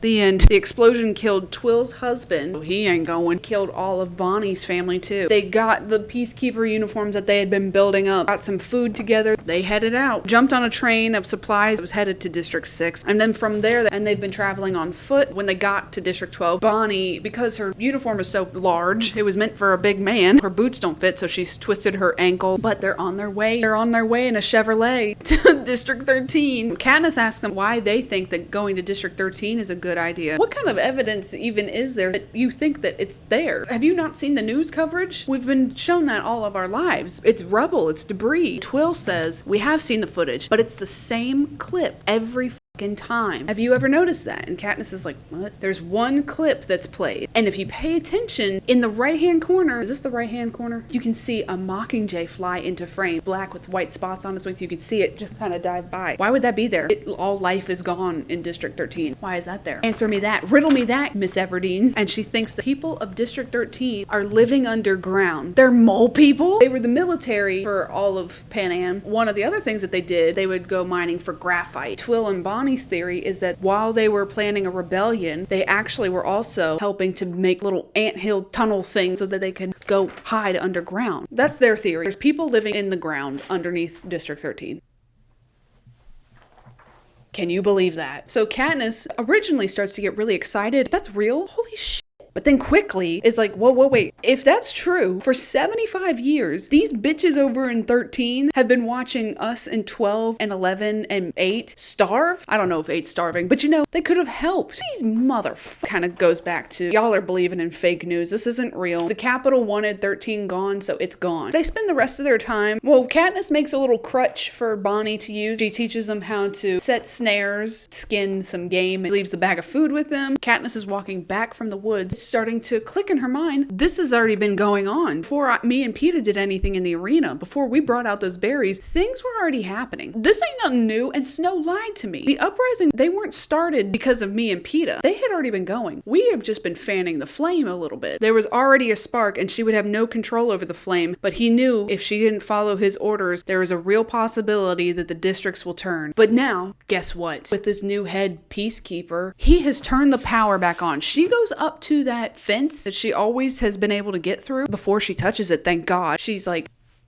I hear something. The fence is now electrified with like 10,000 volts. You will die. Thread is now cracking down. He is serious. They haven't seen Katniss in a bit. He's like, turn that shit on. Turn that fence on. If she's not anywhere in District 12 or in the sea, she's probably out in the woods hunting. I'ma get her. She ends up finding a tree. The branch goes over at the fence. Anyway, she climbs up, drops down, busts her ass. She's making up a story in her head about what she's gonna tell her mom so they don't ask any questions. Why she just like broke her foot and her tailbone. I'll just tell them I was fixing something on the old house on the roof, slipped and fell. She stops by town, she gets a little bag of candy, show her face in town in case anybody asks, have you seen Katniss today? And they can be like, yeah, I saw her getting sweets. She heads back home, walks in and sees like 3 peacekeepers waiting for her, and one of them looks pretty shocked to see her. They all thought that she was going to be trapped on the outside of the fence, so they didn't expect to see her actually come back. And if she didn't show up, I guess they were going to take everybody in for questions. I don't know what they were going to do. She shows up and they're like,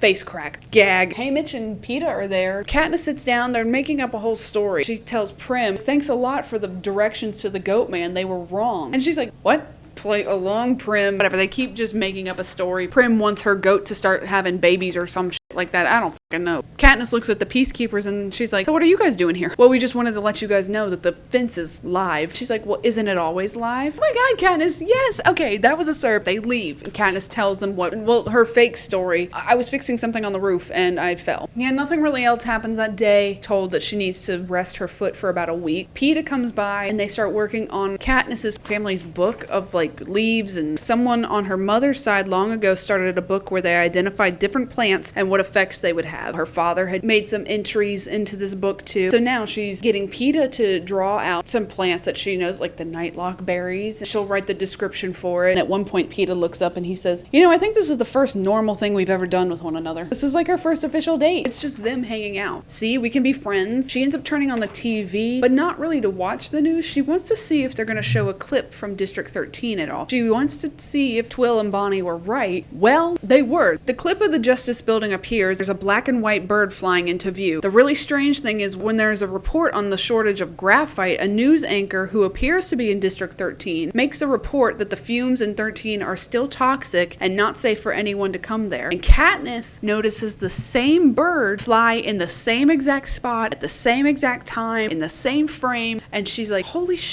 They're just reusing the same footage from probably 75 years ago. And they have just like superimposed this reporter. It's a green screen. Lord, this is the last chapter I'm gonna talk about. I'm gonna sit down, but I need to get to the end of this chapter because this one, I can remember reading this for the first time and almost peeing my pants. The next morning, she wakes up, her prep team is there. They're getting her ready for her wedding photo shoot. So while they're getting her ready, they talk about things that are going on in the Capitol. They're pretty self-absorbed and they only talk about their own problems, but she doesn't mind listening to them. She's about to get some information. It might seem pointless. They say things like, we've really missed having shrimp in the Capitol. They haven't gotten much seafood from District 4 because of terrible weather. That is not the case, but they don't know that. What they're being told is that it's terrible weather. District 4 was one of the districts that was pushing back. Tell us like it is, bitch. What the hell? The prep team keeps going on about all the things that they've been missing out on. They have a shortage in music chips from District 13 because that's electronics, seafood from District 4, and ribbons, which is from District 8, work with textiles. They're getting shortages in all these things because nobody's wanting to work. They're rioting. Cinna shows up. He puts the final touches on her. She does about 6 or 7 wedding looks, take pictures of all of it. It's like a rigorous thing because each dress has a different headpiece, jewelry, this piece, that piece, the gloves, no gloves, hat, shoes, no shoes, maybe shoes. I don't know. They finish up. Katniss was wanting to speak with Cinna about what was going on, like what she heard about a possible District 13, but he's taken away too quickly. And who she really wants to speak to is Gale. Now started working 7 days a week in the mines. Haymitch and her go on a little walk. As far as I know, they're not being listened in on. So she starts to tell him what she knows or what she has heard, a possibility of District 13. He says the idea of 13 being there is a stretch. These people are lazy as they're not going to fly a whole entire hovercraft across the country just to drop in on the ruins of District 13 and say, toxic out here. He lets her know that District 7 and 11 have begun to have the first waves of an uprising.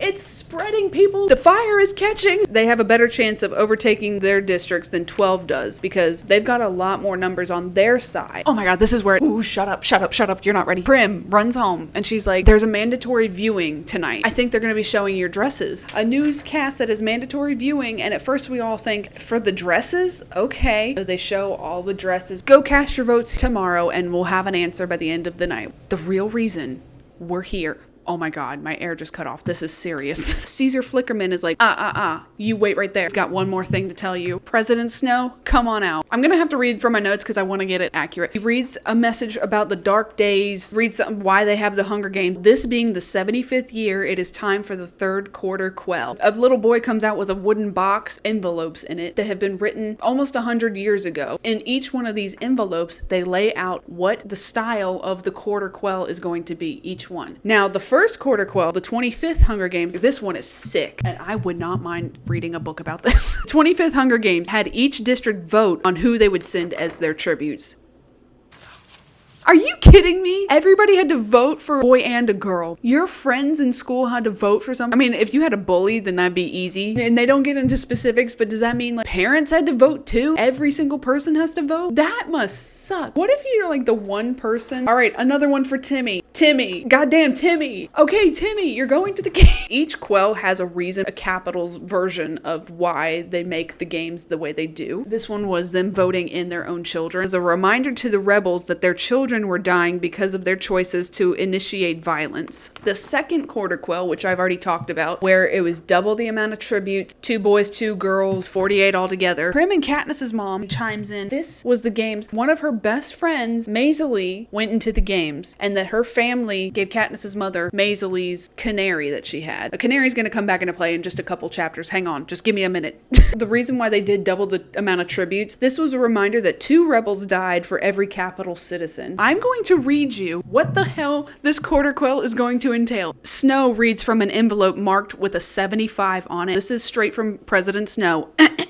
As a reminder to the rebels that even the strongest amongst them cannot overcome the power of the capital, the male and female tributes will be reaped from their existing pool of victors. What are you talking about? What are you talking about? I remember vividly reading this when I had to have been like 17, quaking, myself. I couldn't contain it. Her mother starts screaming. Prim is like, what's going on? And it doesn't click right away to Katniss, but then it all sinks in. There are only 3 victors in District 12. 2 are males. 1 is female. Katniss is going back into the games. You are f***ing cruel, Suzanne Collins. You are a menace. I love you. This is it. I love it. I love it. This is a nightmare. She barely escaped the first time. The chances of her going and coming back are like diminished substantially. Oh, I'm frothing at the mouth. Now she has to compete with people who have also been in the games. I had to close the book when I read this the first time, and my mind was spiraling. This is any age, so there's gonna be old, they're the youngest. I don't believe it, man. And we'll talk more about it as we go on. Some of these people, these mentors, they're friends. Like Haymitch has made friends with people that he's met along the way. And this means also Haymitch has a possibility of going back. And I bet you every kid in all the other districts, well, maybe not all of them, because District 1 and 2 is probably like, but I know every kid in District 12 was probably like, thank God we missed it. I cannot get over it. I think it's the greatest thing, iconic, and I love it. This was like the biggest plot twist to me in the whole series. Okay, well, I've been recording for nearly 3 hours. My back hurts.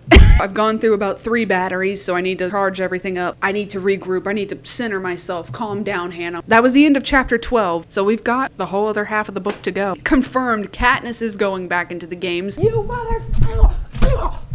Sorry. All right, well, I'm gonna go now. Damn, my feet hurt so bad.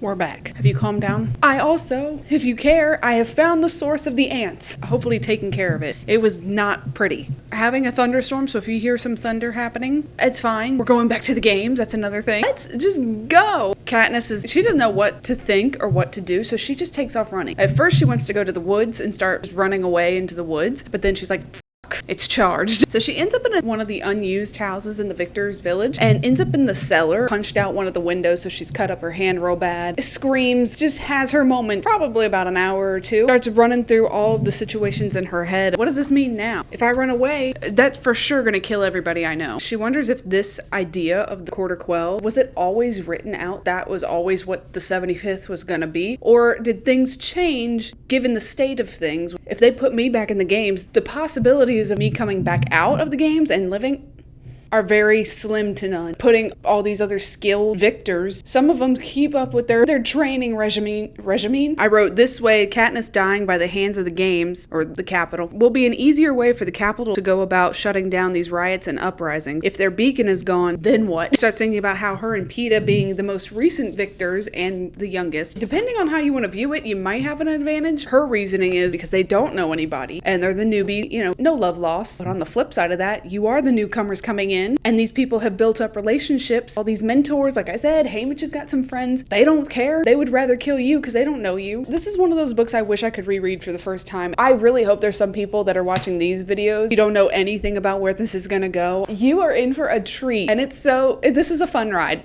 She starts thinking about Haymitch and his situation. Possibility of going back, has to maybe kill some of his friends or let his friends kill him. And she's like, I need to go speak with him because if anything comes out of this, I need Peeta to live. She goes to Haymitch's house, already drunk, and he's like, wow, it's about fucking time you showed up. What does it say that Peeta has already been here the second the news dropped and has been begging to save you, bitch? And she's like, I don't have an argument. I don't have a leg to stand on. I'm just here to drink with you. And she's like, you know what? That would sound kind of rude if I just came in here and asked you to die for somebody else. So let me go ahead and have a drink first. Peeta was already there. If Haymitch's name is called, then he's going to go ahead and volunteer. He's like, I'm not even going to ask. I'm just going to do it. But once we're in there, you need to help me keep Katniss alive. And you owe me because you didn't give me anything in the last game. You gave all of our sponsors to Katniss. I did not forget that. If my name is called, don't volunteer. While we're in the arena, better send us. Katniss and Haymitch both agree, since Haymitch doesn't even want to be alive anyway, that if Peeta and Katniss both go in, he will do everything he can to help keep Peeta alive. We got two different deals going on. Heading back home, drunk as a skunk. Gale is there, kind of holding her up because she is sloshed. Apologizing, saying that they should have left when she said that they should have. And she's like, well, it's too late now. That was my drunk impression of Katniss. The next morning, she wakes up hungover, expelling everything, every fluid out of her body. Her mom and Prim are all laying in the bed. Instead of being strong like she was in the first go around, she loses it. She completely falls apart. In the last games, even though she really didn't have a lot of hope that she was going to make it out of that one either, she had a game plan. Don't take any more tests of Ray. Gale's going to help you. Mom, you stay in check. But she had things kind of in place. Whereas now, it's just a big mess because she still has to keep up the whole love story. The Capitol can do whatever the fuck they want to her family. Stakes are just shit. Once she gets all sobered up, she heads back over to Haymitch's house. Peeta's over there. He's cleaning house, dumping every bit of liquor down the sink. Haymitch, of course, is like, what the f? Peeta has told Ripper, who is the one that makes the liquor, don't you sell to either Katniss or Haymitch because we need to be clear-minded. We need to train as if we're careers. We're not going to poo-poo our way through this. If we're going to stand any chance, let's get cracking. We need to study up on all of the other past victors, having Effie send us game footage from past games, learn everybody's skill. For the next few weeks leading up to the reaping, they're putting themselves through any sort of training they can. I'm going to just read from my notes because it'll be easier if I do that. Technically, training before the games is against the rules, but no one stops them. I think the rules can be bent a little bit in this one. Pre-game rules, not pre-game, but you know what I mean. I think we can make an exception. Katniss's mother puts him on a special diet to help him gain some weight. This is all happening within weeks, okay? We were in the winter months in the first part of this book, and then when the games come, we'll be in July. Haymitch is going through his withdrawal, and Katniss says that he's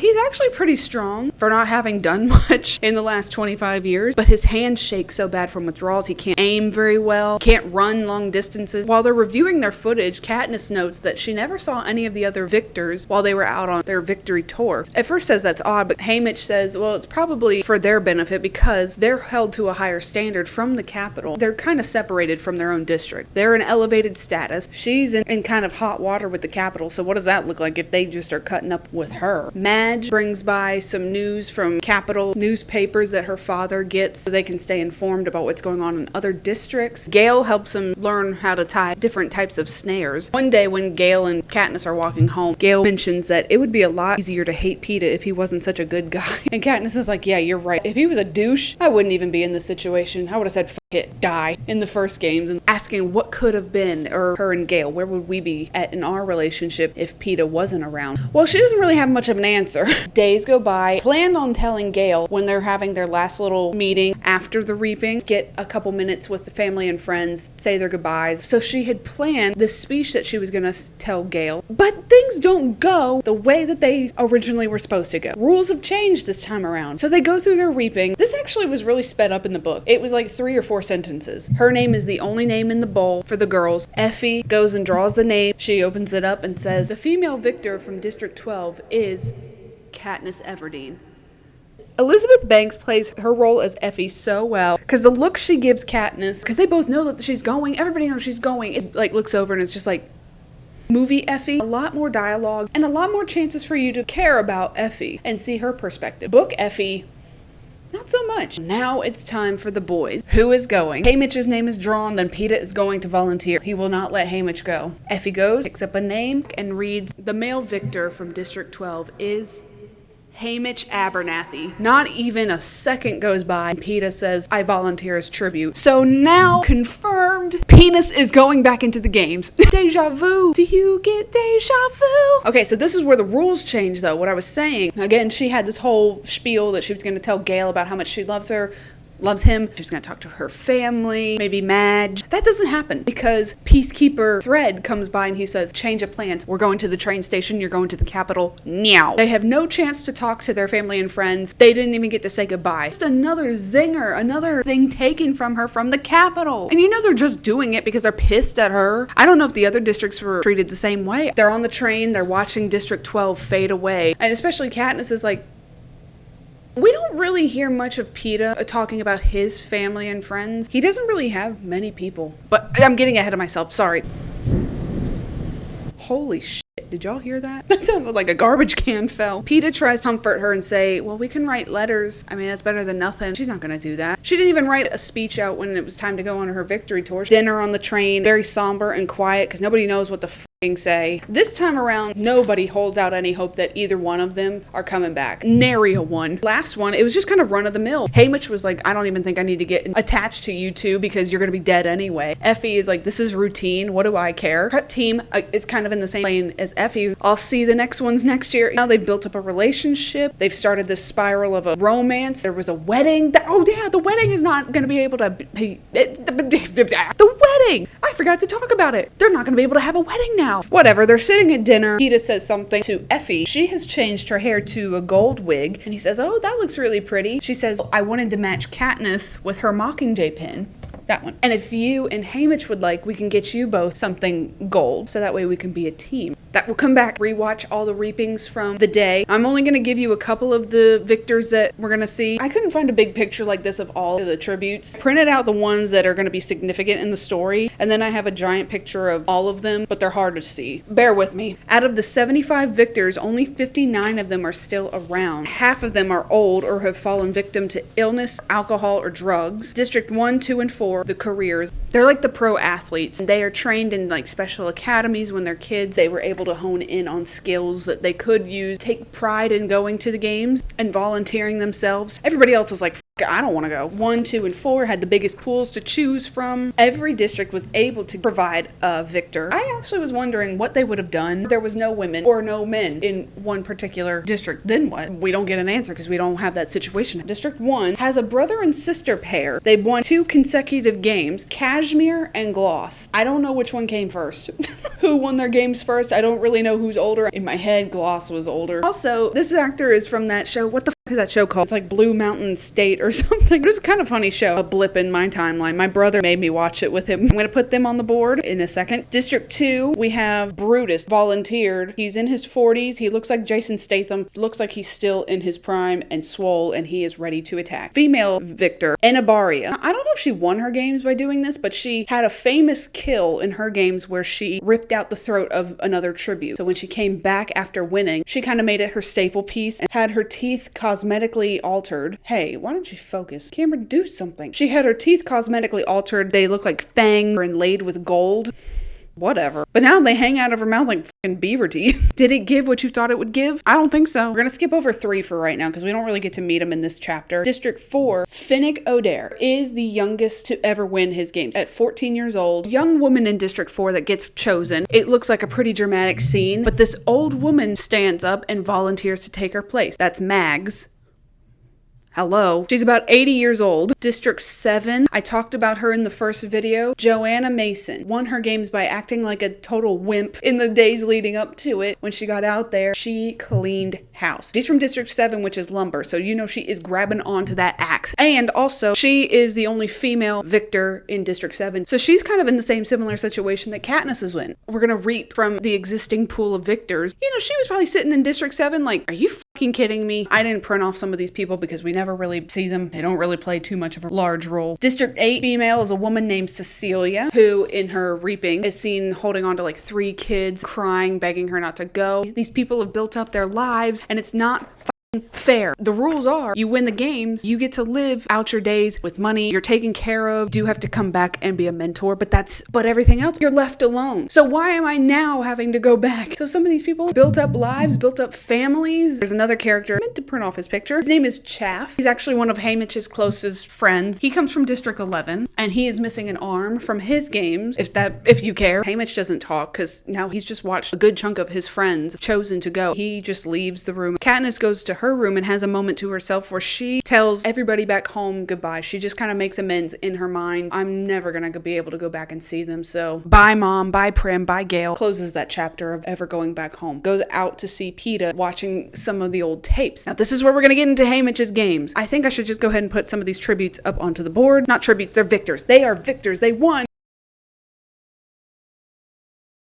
Alright, that looks funky. Just give me a second. And I know, I printed off Finnick's picture way too small. Because truthfully, behind the scenes, I had this all ready to go, laying out everybody's picture. And I was like, are you fucking kidding me? I forgot to print off Finnick. And he plays a large part in this second half of the story. How the hell did I forget that? Mimi, I'm first. How did you manage that? Also, I'm leaving this gap here because we have District 3 coming in, but we haven't been really introduced to them yet. She goes up and curls up next to Peeta because she said goodbye to Gale. Well, there's no chance of me seeing Gale ever again, so I guess I could give everything I got to Peeta now. Then they start watching some of the games. And they notice they don't have a 25th tape to watch of the first quarter Quell. I don't know why. It's never really said why. They just don't have it. They find Haymitch's games. We might as well just watch it. It's the only Quell we really have to look to see how bad it could get. Interestingly enough, Haymitch's games they're never talked about. First, you're like, surely this is something they replay all the time. No, it's not. And I'll explain why. This will be the first time that either one of them has ever seen anything to come out of Haymitch's game. What happened was, let's go back to District 12 for the reaping. I'm not going to give out what exactly happens during reaping day because she doesn't explain it to the full extent. Sunrise on the reaping, it gets pretty brutal. Just the bullet points you need to know. This is where Katniss is able to see Maisie Donner tells Peeta, my mom was friends with her. And then she sees her mom, younger mom, giving her a hug and holding on to her. And there's also another girl there. Maisie Donner's twin. Katniss is like, oh, that's Madge's mom. And no wonder she's laid out in the bed. Had to watch her sister die. Haymitch's reaped to see all their stuff from the Capitol. Very charming with Caesar. And people just love it. He's like Peeta, except Peeta's a lot more friendlier and welcoming. Haymitch, I don't know, he points out the stupidity in things, but people find it charming. But the arena. Let me tell you, T-minus like 3 hours ago, I saw a TikTok. I don't know who did it. Somebody was on the set, Sunrise on the Reaping, because that movie is being made right now. That's why I wanted to go ahead and get these videos made so we'll be ready for the movie. I think they're filming in Spain or something. And they took a video, pictures of what the cornucopia is looking like. And you're not ready. I'm sure they're going to alter it with CGI and other shit too and enhance it quite a bit. We're just seeing the bare bones of it.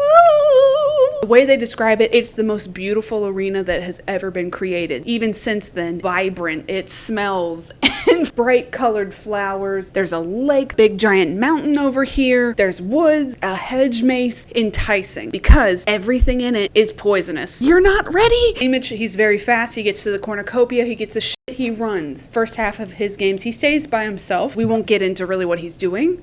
The tributes find out quick that most things in the arena other than rainwater and the food provided in the cornucopia is poisonous. And Maisie was able to snag like a blow dart. She uses some of the plants as poisonous darts. And eventually her and Haymitch find each other. They form an alliance.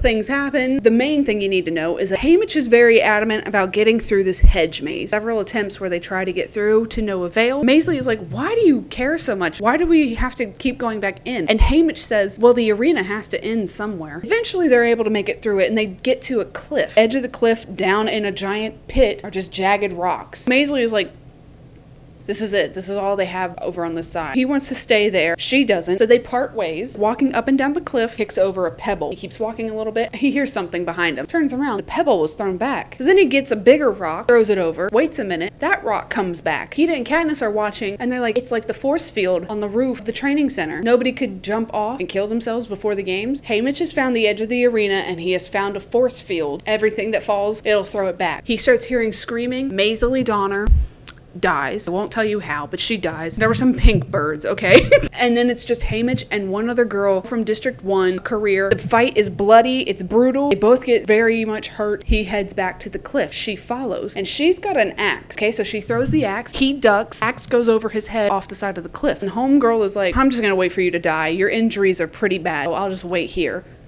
Of course, Haymitch knows what's going on. The axe comes up, hacks her in the head. She dies. Haymitch wins. This gives Katniss, she actually starts laughing because she thinks it's kind of ironic where her and Haymitch had pretty similar endings. The force field was never meant to be found. And so this is also why his games are never shown, because the Capitol and the game makers do not want people knowing about the force field. I don't know what they did about it airing live on TV, because you can't unring a bell, so they don't air his games anymore because there's no way of editing around how he won. He found a way to play against the game makers and use their own arena as a weapon, and it's kind of a slap in the face, just like her with the berries. Now she knows what Haymitch is capable of and thinks at least two people who almost brought down the whole system should be able to get Peeta out alive. It's time for the opening ceremony. Her prep team, they spend most of their time crying and boo-hooing in her face. They know they're probably never going to ever see her again. Katniss points out that this also probably means that they don't have a ticket or an invite to any of the fancy parties anymore, so that's probably why they're crying as well. Cinna comes in, they get her dressed in her new style. It's darker, does her makeup really sharp, dramatic. It's more grown up than all the other dresses have been. The last one, him and Portia had created a synthetic flame, able to catch their clothes on fire, mimicking their coals. She's got on a darker kind of dress, ebbs and flows with the light. It's supposed to represent the burning coal, burning embers in a fire. I have to say, I do like this dress a lot better than the first one. The first one wasn't even a dress. The first one was like jumpsuits, and they just caught on fire. Hated her hair that they did in the movie. I thought it looked shit. Cinna tells her and Peeta don't need to interact with the crowd this time around. When they go out on the chariots, you need to just don't even acknowledge them. Look down your nose. You're above them. It's in the training center where all the carriages are at. Cinna and Portia, they don't even come down there with them. This time around, they really let the victors do things on their own. She's just waiting for Peeta to show. Finnick Odair comes up to her, wearing little to nothing. From District 4, so that's fishing. He looks very Aquaman-esque. Tan skin, bronzed hair, sea green eyes, and he's just got a charming smile. The ladies love him. He is the heartthrob of Pan Am. He was the winner of the 65th Hunger Games, so it's been 10 years since his game. He was very skilled. Sorry, my voice just cracked. With weapons. He was one to watch out for. People were like, oh, shit. You came to play. One of his sponsors sent him a trident. Weave a net out of vines, a snare, a human snare, capture a bunch of tributes, and spear them all, trident them all. That's how he won. So he is lethal and he will kill. He comes up to Katniss, flirtatious vibes. She's feeling kind of uncomfortable by it. He's asking, where are all your little girl dresses? And she's like, I outgrew them actually, motherfucker. She starts thinking about his reputation being the most good-looking one. He was 14, so he wasn't really up for grabs for people. When he turned 16, though, that changed, and everybody was vying to have time alone with Finnick. It didn't matter who it was. Rich, poor, fat, skinny, ugly, beautiful. He had that reputation. The heartthrob. He's a good-looking man. He comes up to Katniss holding some sugar cube. They're for the horses, but they have their whole lives to eat sugar. We're gonna be dead by next week, so we should enjoy life's luxuries while we can. She's like, no thank you. It's a real shame these games. You could have made out of here like a bandit. Anything you ever could have wanted. Money, jewels. You could have been chilling. And she says, jewels don't interest me at all. I have more money than I need. So wouldn't you want all the money you can have? And he's like, I haven't dealt with anything as common as money in years. And so then she's like, well, how do people pay you for your time? We're just under the impression that all these people are going to sleep with him. And he gets up close and he says, with secrets. That's going to come back more so in the next book. Otherwise, it would have just been like a weird flirtatious thing that he was doing. Peeta shows up. They get on their carriage. They go out there. Of course, lit up. They're glowing. Everybody's loving it. They're looking dead straight down to the city center. Stoned face. She can tell that from the monitors, everybody's looking at them. Other victors some of them are giving snarky looks because they're jealous. Sorry, your stylist couldn't think of anything fun. Why is that her problem? Or Peeta's? Grow up. Some of them are also looking at them. They're just mesmerized. There's a group from District 6. Katniss will call them morphlings because they both are addicted to morphling, mesmerized by their outfits. And even President Snow, when he comes out, he makes his speech. She can tell that he can't keep his eyes off of both of them. So it's definitely making an impact. Once the whole opening ceremonies is done, Haymitch comes up to them and introduces his friends from District 11, Chaff, the one that lost his arm, and his drinking buddy, a lady there named Cedar. And Katniss gives Cedar a hug and asks if Rue and Thresh, their families have been executed. But she says no, they're fine. They're still uprisings. Chaff just comes up to Katniss and goes and gives her a big kiss, and she's just like, what the f was that? They're going to head back up to their room. Joanna Mason makes her way onto the same elevator, and she is having an attitude. I would too if I was in her position. I would be pretty pissed off. She's saying like, my stylist is such a fucking dumbass, always making us from District 7 look like trees. We're done with that. We don't always have to be a tree. Well, then she starts taking everything off. Get this shit off of me. Gets naked in the elevator, butterball naked. It makes Katniss extremely uncomfortable. Turns around and leaves, and she's like, anyways, see you guys. Ida thinks it's kind of funny and jokes with Katniss. They're only messing with Katniss because they think she's very pure. And then he reminds her, you remember when we were in the arena and you were trying to help me with my leg? You wouldn't even look at me when you took my clothes off. Well, she kind of takes offense to that. She's like, bitch, screw you. Hold on. Not much time to think because elevators open on their floor. 2 Avoxes. Redheaded Avox. She was there last year. Who is the other one? Darius, the peacekeeper from District 12. Out of all the peacekeepers, that was the one she liked the most. And now he is an Avox. He got his tongue cut out. Now we're in chapter 16. Chapter 16 is a doozy. Haymitch holds Katniss back saying anything because if she says anything, they're just going to be digging a big hole for him. They sit down for dinner. Really awkward. She kind of partially blames herself because she's thinking that if I had just gotten to the square where Gale was getting his ass beat just a couple minutes before, Darius would never even felt the need to jump in, getting himself sent here, blaming herself. To me, sounds stupid. I'm like, not everything's about you, Katniss. She knocks something off the table and goes onto the ground to start cleaning it up with Darius and touches his hand, say like, I'm sorry. And he looks at her. They just have a moment. Effie tells her, get back up here. Young lady. It's pretty obvious that Darius is there because Snow knows that she and him something closer than any of the other peacekeepers, and they had a friendship. So now just to upset her, sent Darius to be her Avox. Starts having nightmares of severed tongues. It shouldn't be funny, but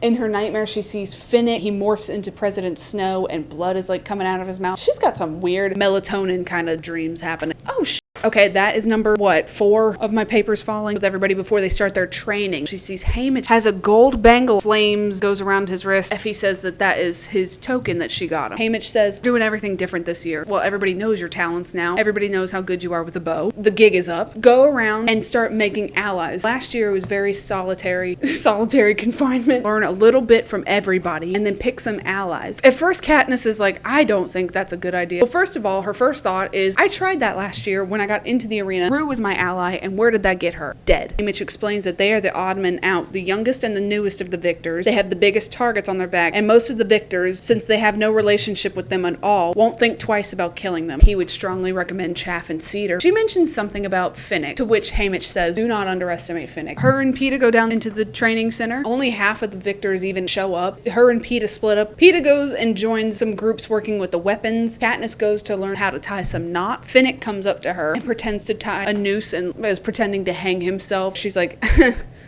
Then she moves over to the fire starting station. She was able to start fires first games because she had a pack of matches, and now she's learning how to start fires with just a flint. But anyway, she figures it out. Then she sees 2 people from District 3, Beatty. Every time I put his name in my notes when I typed it out, it always wanted to autocorrect it to Beetle. He's got a very fidgety, antsy kind of demeanor about him. These people are very fucking smart, let me just tell you. We have the female Wirus, and Wirus is pretty weird, kind of spaced out. Hardly ever finishes her sentences. She'll start a sentence and then just kind of zone out. I also have this big picture of all of the tributes. These are really the only people that I was able to find pictures of in this same style. Once I picked like 1 or 2, then I was like, well, I have to have them all in this style. Whatever. I couldn't really find pictures of everybody except this one screen grab. This is all from the movie, by the way. After their interviews, and I'll talk about this scene in just a bit, you can't hardly even see them anyway. Peeta has gotten in close with a big group of people, mostly the careers. District 6 morphlings in La La Land using the camouflage station station and painting pink circles all over each other. They're having a good time. They're probably having a better time than anybody. Male Victor from District 5, because he was drunk, he's vomiting up wine all over the sword fighting station. You are ruining this, sir. Finnick and Mags, they're over in the archery station. Joanna has gotten naked again, oiled herself up to do some wrestling. Wyrus and Beatty say that they invent things back in District 3, and when Katniss brings up her talent of fashion line that Cinna is doing, Wyrus tells her that she has invented some kind of sewing machine, sewing the strongest thread, whatever thread you need. Like, she is smart. And then Beatty says trying to invent something. It was a music chip smaller than a speck of glitter, but could hold like hours of music. So this Katniss's segue into asking indirectly about any kind of uprisings going on in District 3. So she says, oh yeah, my prep team was talking about that, the music chips, but they weren't able to get them. Why is that? Is everything okay? Beatty tells her, his ears perk up and he's like, that is true. Production did stop. Is 12 okay? Everybody was out of work for a little bit, but no, it hasn't stopped yet. Okay, now this is very important. Wyrus notices something. Look up over there to the game makers. And Katniss is like,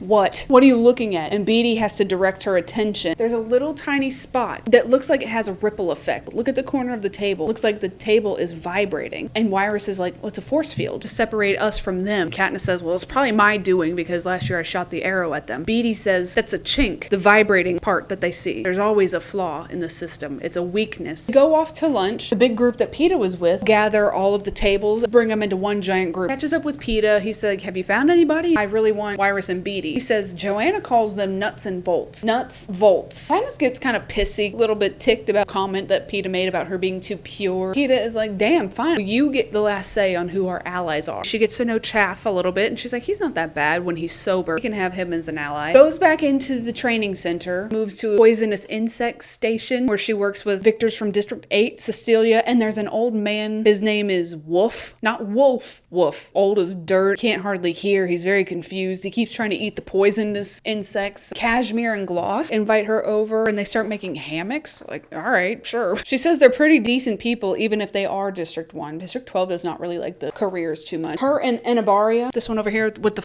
up teeth, sword fighting, but she says from the very few words we exchanged, we both realize we are not going to be friends. We will not be allies. Finnick introduces Mags to her. She can make a fish hook out of anything. She realizes that Mags has had a stroke. Her speech is very much slurred, can't move very well. It's not going to end well for her. I saw you volunteer for that girl in your district, and that was really brave. I did the same thing for my sister. Bond over that, adds her to the ally list, and she's like, Haymitch is going to kill me. Nuts and bolts and an 80-year-old woman. Katniss goes into the archery course. The trainer in there, he's like, okay, we'll turn off beginner mode for you. She just shows out. Cleans house. She turns around. Victors, all of them are there watching. Some of them with annoyance. The majority are just like, whoa. And even Peeta remarks that he's never seen her really shoot like that before. Even I saw her at her full potential. And then Haymitch is like, are you seriously that good? Like, nobody really knew how well Katniss was with a bow. He's like, well, you get your pick of the litter because pretty much everybody wants you two on their team. And she's like, well, Wyrus and Beatty and Mags, and I will accept Cedar and Chaff. And he's like, I'll tell him you're still deciding. The next couple of days go by. They're sitting down waiting for their turn to go to their last training session in front of the game makers. While everybody's waiting for their private lessons, everybody's joking about how they're not going to try in their private sessions. They're like, what the do I care? And Mag says, I'm gonna take a nap. I'm not even gonna try. Some of them say they'll sing, dance, strip down naked. That was probably Joanna. I don't think anybody actually does that though, because they all do get scored. Everybody pretty much does fairly well. What if you were the one person that was like, moons the game makers? I thought everybody was doing this. And this is where Katniss has the realization that this is gonna fucking suck. Maybe we shouldn't have any allies. I really don't think we should, because building up these relationships with these people, even if it is just for a couple of days, I can't do this. Then she asks, how are we gonna kill these people? He doesn't want any allies because it'll be the same as when Rue died. And so he starts saying, that was the saddest death out of all of them, wasn't it? Well, it's Peeta's time now to go do his private lesson. And what normally should only be about 15 minutes takes about 45. So Katniss is in the room just like, well, damn, it's my turn. Hello. She goes out there. She can smell cleaner. They're trying to clean something up. Peacekeepers dragging a mat across the whole training center to cover something up. We don't hear about what it is just this second. Instead of the game makers, last year they were all drunk, not paying attention at all. Now They are at full attention, and some of them look very angry. And she sees Plutarch, this guy. He will not make eye contact with her. This is getting on her nerves, and she's getting angry. Everything just starts coming at her. I've already talked about it, but victors, there was no need for them to go through this again. It's just unfair. And the game makers have a very good say in what's going into the arena. It's not even that they have a good say. They have the final say of what's going into the arena's design. So she's very angry with them. She gets a dummy, ties up a noose like what Finnick had done, pulls it up so it's hanging. She gets some paint, writes out the name Seneca Crane. You did what? It's almost like a threat. He was head game maker in the last games, and where is he at? Dead. Does it as a symbol of fuck around and find out. Could be next. Katniss. I didn't mention it, but before they went to their training, Haymitch had told them to make a statement, shock the game makers. Boy, did she. The game makers appear very shocked. They drop their wine glasses. Plutarch is just like, thank you, Miss Everdeen. You may go. It all sinks in, and she's like, oh my God, what did I do? Her actions have reactions. For her, definitely. Anybody involved with her. Everybody sits down for dinner. Peeta explains that for his training, I painted a picture of Rue with all the flowers surrounding her. The Capitol didn't show that. They didn't air that part of the games. The rest of the table is not impressed by this. Last year, it was very different tone. Pretty thrilled to hear about Katniss shot the arrow into the apple, and Haymitch was like, that was perfect. That's exactly what we needed. Different tune this year. Peeta says what he did. Effie is like, what the hell, Peeta? That is forbidden. Why would you do that? Katniss just blurts it out. I made a dummy of Seneca Crane and I hung it up in front of their faces. And everybody goes silent. Effie says, how did you even know that happened with Seneca Crane? And Snow visited me and he was almost very happy to tell me about it. Even Haymitch, he was like,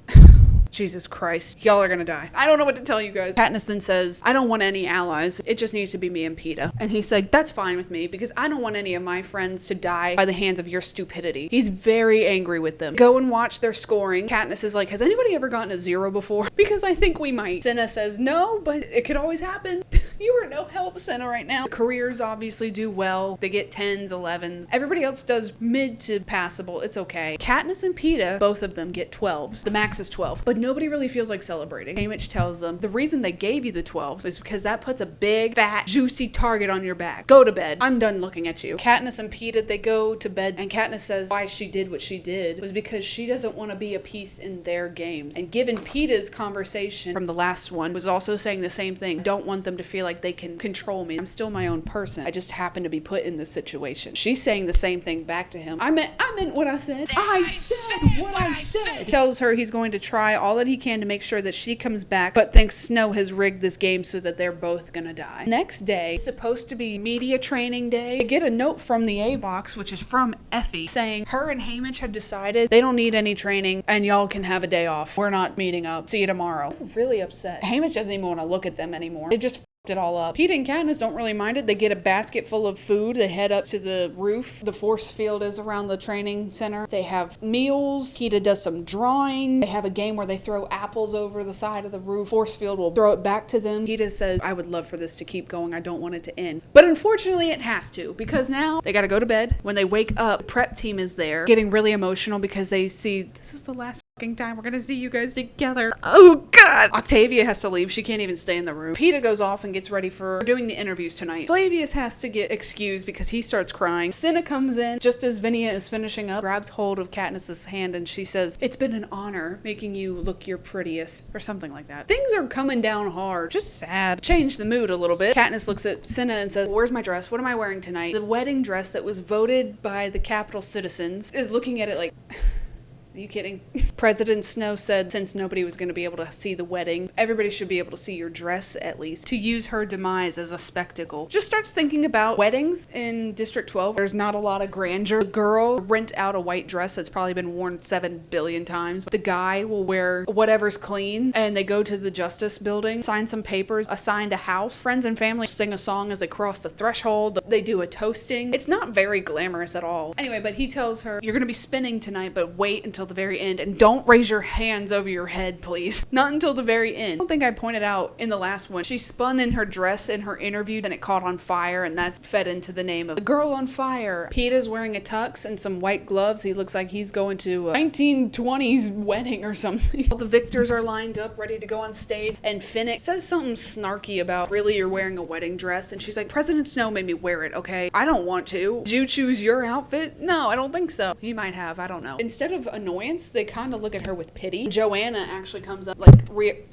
she says, make him pay for it. So they go out there, they have their interviews. Cashmere starts crying and she's like, I just know you guys are gonna be so lost without us. We are the best thing that's ever happened to you. And then Gloss he's a little bit more appreciative. You have meant more to us than anything ever. Beatty comes out there. He's like, these rules were written by capital people almost 100 years ago. I think we might need to revisit some of these out of date, backwards rules. Finnick goes up there and he reads a poem to an unnamed lover. And of course, everybody in the Capitol, oh my God, they're weak at the knees thinking it's about them. It's not. They're fainting. They're oohing and eyeing over this. Sam Claflin. Oh. Joanna goes up there and gives her 2 cents. She is not playing the weak one anymore. Cat's out of the bag. I don't know what year her Hunger Games was. I would imagine it was probably definitely within the last 10 years. Her and Finnick are pretty close in age. She might have been like 72, 71, 2, or 3. She's very angry and says people who wrote the rules never would have thought a bond would grow between the victors and the citizens of the Capitol. Cedar comes out and says, I think the president has more than enough power to change these rules. They were calling them out. Chaff comes up behind her and says basically the same thing. Now it's Katniss's turn. Okay, let's go. People are losing their mind because she's in the wedding dress. That's the one I picked. And they only have like 10 minutes to get through these interviews. Most of her time is eaten up because people are shitting themselves. Caesar calms everybody down. He's like, shut up. I need to speak with her, my God. And he says, is there anything that you would like to say? She says she's just glad that everybody gets to see her dress. And that's her cue to go up and do a little twirly twirl. And instead of fire, like the first go around, she is enveloped in smoke. But what comes out of the smoke? It's the same wedding dress style, but instead of white, black and feathers, and puts her arms up. The sleeves are white. Cinna has turned her into the Mockingjay. Whoa, whoa, whoa, whoa. Yeah! This chapter, crack my knuckles in preparation. Caesar's telling her, oh, the dress, it looks like feathers. What is that? You look like a bird or something. And she says, like a mockingjay. And everybody fucking loses it. Caesar, he's like, oh, no. Don't give that airtime. Bring it back in. Okay, well, let's give it up for your stylist, Cinna and Portia. Prep team. Cinna stands up, takes a bow. This is where Katniss is like, oh, shit, I'm scared. She's afraid for him, knowing he never does anything without intention. She remembers him saying, channels his emotions into his work. This way he doesn't hurt anyone but himself. They run out of time. Peeta, he doesn't even make eye contact with Katniss as he's going down to the stage. Him and Caesar's right here. I don't know if he's getting lost in the shuffle for you. Have their usual witty banter. He asks Peeta, was he shocked about the Quell? Is he disappointed that he and Katniss didn't get to have their wedding? And he gets really quiet. Everybody gets quiet. They're hanging on every second. He says, do you think everybody here can keep a secret? Oh my God, he's such a player. I was really disappointed to hear about the Quell, but me and Katniss did get married. What? What? Well, not officially, but we have a tradition in 12, and he talks about the toasting. Nobody was there. It was just us two. We didn't even tell Haymitch or her mother. We knew that they would not let us do it, but it was before we found out about the Quell. Katniss is up there on the stage, though. Hides herself in her dress. Okay, I didn't know we were doing that. The crowd is already, oh my God, they're gonna lose their voices by the end of the night. Caesar's able to calm them down, and he says, I guess if anything, a good thing you guys had a little bit of time to be married. And Peeta says, well, I'm not happy. I'm really not happy. I'm not happy, Bob. Ask me why I'm not happy. Caesar and the crowd are kind of like, a little time is better than no time, right? He says, well, yeah, I would have said the same thing too, if it weren't for the baby. Hold up. What'd you say? What are you saying? If this wasn't such an expensive mic, I would drop it. Katniss is left dumbfounded. Everybody's looking at her, looking at Peeta. And then everybody starts chanting to stop the games. Rewrite the game, get them out, do something. We need to, no. I just want to make it clear, Katniss is actually not pregnant. This is just a tactic from Peeta. I mean, we as an audience know, brought up from time to time in this series, that she never wants to have kids. If she has kids where the Hunger Games are still around, they most likely will always be reaped into the Hunger Games. And she's like, I can't bring somebody into this world and subject them to that. Causes all kinds of chaos in the crowd. Peeta goes back up onto the stage. This is where we get this clip right here. He grabs on to Katniss's hand, and without thinking, she looks to her right and sees Chaff. They all raise up their hands. This is their own form of their kind of uprising against these games. This is them standing in an alliance. They don't hold this frame for very long, and you can see Caesar down here is like, and they just cut the broadcast. But she says it was up there and people did see it. Moves are getting made, people. Peeta and Katniss are rushed back upstairs to their quarters. They're waiting for anybody else scouts to come up there and talk to them. The only person that comes up there is Haymitch. He says it's total chaos downstairs. They send everybody home, prep team, the escorts. And so now they're like, we don't get to say goodbye to Effie. Would have been their last night to say goodbye. And here everybody down in the streets chanting to stop the games. And he's like, don't get your hopes up. They're not going to stop these games. They say their final goodbyes. They say, can you please tell Effie thank you for everything and how much she means to us. Any last advice? And he says, stay alive. Stay alive.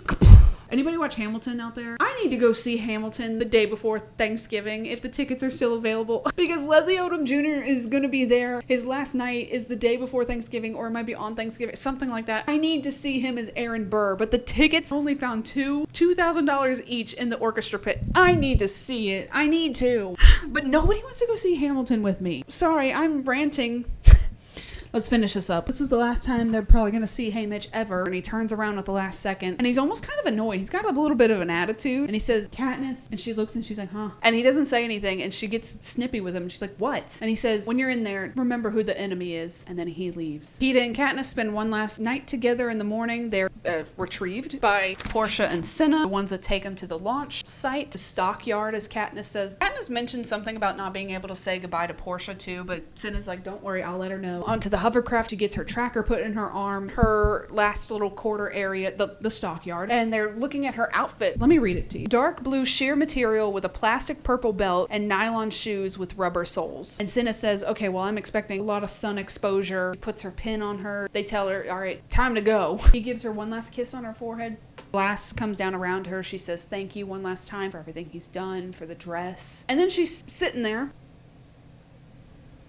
It's not moving. She's looking at Cinna like, he's like, I don't know. All of a sudden, count them three, peacekeepers come in. They grab Cinna. They start beating the shit out of him, knocking him out, bloodying him up. They beat him to a pulp. She's screaming, hooting, hollering. She's clawing. She can't get out. They drag him out of the room. We don't know what really happens to him after that just yet. And then her platform starts to rise up. It's go time. She is fucking hyperventilating. This was a tactic. They waited until the last possible second where she couldn't do anything. It's all because the Mockingjay dress on her platform into the arena. I need to tell you something. This is my favorite arena, even over the one in Haymitch's book. They're in a tropical setting, body of water. The cornucopia is in the dead center. There's little sandy spokes that come out of the center where the cornucopia is. They look like little trails. Their platforms are in the middle of the water. And okay, let me paint the picture. I'm sitting in the theater, IMAX, fat, giant screen. Jennifer Lawrence is like this big. Vividly remember the screen. It's been like this the whole time, widescreen if you will. When they go up into the arena, it expands this way, expands that way. It gets even bigger, and so now you feel like you're inside of the arena. Shut up. It's so fucking good. And this is one of those lines, when I read it, I was like, let me read it to you. She is met with misty air, bright like the last time she came into the arena. This time, she says the ground is reflecting light. Once her eyes adjust, she can see the platforms are surrounded by a huge body of water. The only thing she's thinking is this is no place for a girl on fire. Shut your damn mouth. You better stop. Suzanne Collins, you are in your bag. I'm getting chills. I'm actually getting chills. This is no place for a girl on fire. I need to take a break. But we're getting into part 3, and it's gonna be quick. I'll tell you, it gets very fast. I'll be back in just a second, okay? Hang on. Let's finish this up. Part 3, the enemy. She's trying to take in the whole surroundings. She's able to see the spokes of land. She's calling them spokes like on a wheel. 2 platforms in between each spoke. So this math, there's 12 of these spokes because 2 times 12, 24. The guy to her right, Wolf, that old man, she can hardly see anything, honestly, because the cornucopia is so fat and taking up most of the view. She can't see Peeta. He's probably on the other side. The mist of the water is coming up and hitting her in the face, and she's like, salt water. You can't drink it. No boats, no rope, or anything to cling on to. The gong rings. It's go time. She just doesn't even think. Dives into the water and starts swimming the nearest spoke. She starts running. She gets to the cornucopia. There's only weapons. There's no food. Not like last time. Hold on to the bow and arrows. And then turns around. Finnick is there. And he's like, where'd you learn to swim like that? Doesn't say it to him, but you know, she had her childhood swimming in the lake. Fairly okay with water. But anyway, he's like, where'd that come from? So how do you like the arena? Not like last year's, huh? Not like your element? And she says, I don't. I don't like it. And then raises his hand up. Haymitch's gold bangle is on his arm. And he says, good thing we're allies, right? Things are happening way too quick. She doesn't really have time to process this. Quick thoughts are like, did Haymitch make a deal? Did he hurt Haymitch like they just hurt Cinna? What is happening? You don't have time. And Finnick says, you might want to duck. Oh, my fucking ankle just cracked. She ducks. He throws a spear. It hits the man from District 5. I'm just gonna mark him off on this picture up here. I don't know if you'll be able to tell. He would be here. This guy. We don't really... He's gone. We don't ever know his name. He was the one that was vomiting. Vomiting up wine in the training center. Finnick is like, don't trust 1 and 2. These 4 up in here. That hammock y'all were building, forget it. Split up and they go on either side of the cornucopia. They only find more weapons. She gets 2 sets of bow and arrows, a couple of knives, an owl, A-W-L. Finnick has his trident, and a bar and Gloss have finally made it to land on those little spokes, like a minute behind because they were probably not sure of what was actually in the water. It clicks to her and she says, yeah, I probably should have questioned that a little bit too, but I really wasn't thinking. The water could have been filled with sharks or the megalodon or something. I'll just spoil it for you. There's nothing in the water other than fish. Shoots an arrow at Gloss. It hits him in the leg, falls into the water. He's not dead. Shoots an arrow at Anabaria, misses, and she jumps into the water out of the way. Finnick is like, watch out for homeboy. Jason Statham is running to you right now. Brutus is on his way. At first she's looking at him like, what are you doing? He took his purple belt, is stretching it out, using it as a shield. Because when she shoots an arrow at him, it punctures the belt. Then like this purple liquid comes out of the belt. Anyway, but then he rolls off into the water and goes away. And then Finnick says that he's able to find Peeta. He's still on his platform. He's like, I'll go get him. Fine, I'll go get him. Before she objects to anything, he like pats on her stomach and says, you need to stay here given your condition. Remember, she's supposed to be pregnant. He jumps into the water. Again, things are happening too quick, but she goes ahead and gets her bow ready, but is like, because she thinks, what if he's just going out there to kill Peeta? I don't know this man. I'm supposed to just trust that he's my ally just from a bangle, but that doesn't happen. He does go out and get Peeta, starts bringing him into the spoke. So Mags is on her platform. When she sees Katniss, she jumps into her water, swimming over to Katniss. Katniss is like, damn, little lady, 80 years old, but you can swim. Lived in District 4 her whole life, so. And Mags says something. Remember, she's had a stroke. Sometimes she's kind of hard to understand, but she says something like bob or bobbing. And Finnick is like, the belts are flotation devices. Katniss starts looking around at everybody else. Most of the victors are not good swimmers, apparently. They all just stay on their platforms. She sees Beatty has jumped into the water and he's staying afloat from his belt. The careers have made it to the cornucopia and they're claiming... We claim sanctuary! Hovering around the cornucopia where all the weapons are at. Katniss, Peeta, Mags, and Finnick all run into the woods. They run for about a mile. Katniss says, I've never seen this before in my life. I just know from my father talking about it and watching other games that this is called a jungle. She says, this is not like my woods at home. The air is thick and humid. There's vines everywhere. The bark of the trees, it's slippery. This sucks. Peeta takes one of the bow and arrows and he also takes like a big machete. He's leading the group. Finnick is carrying Mags on his back and she took that ball thing. He's got his trident. Katniss is in the back with her bow and arrows. And Katniss is like, I'm gonna climb up on that tree so I can get a little bit of a vantage point. She can see the bloodbath is still very much going on. People are dying. So then that makes Katniss think, well, this was all for show. When it came time to fight, most of them said, to hell with y'all. She starts thinking about, I need to go ahead and get Finnick out of here too, because what's stopping him from turning on me? She gets skeptical about Finnick and starts to think about how she could kill him while they're walking. You know, she's bringing up the rear. She could just bop bop. But when she gets back down from the tree, Finnick already trident in hand, defend himself if he needs to. And he's like, what's it look like up there? We're not holding hands anymore, are we?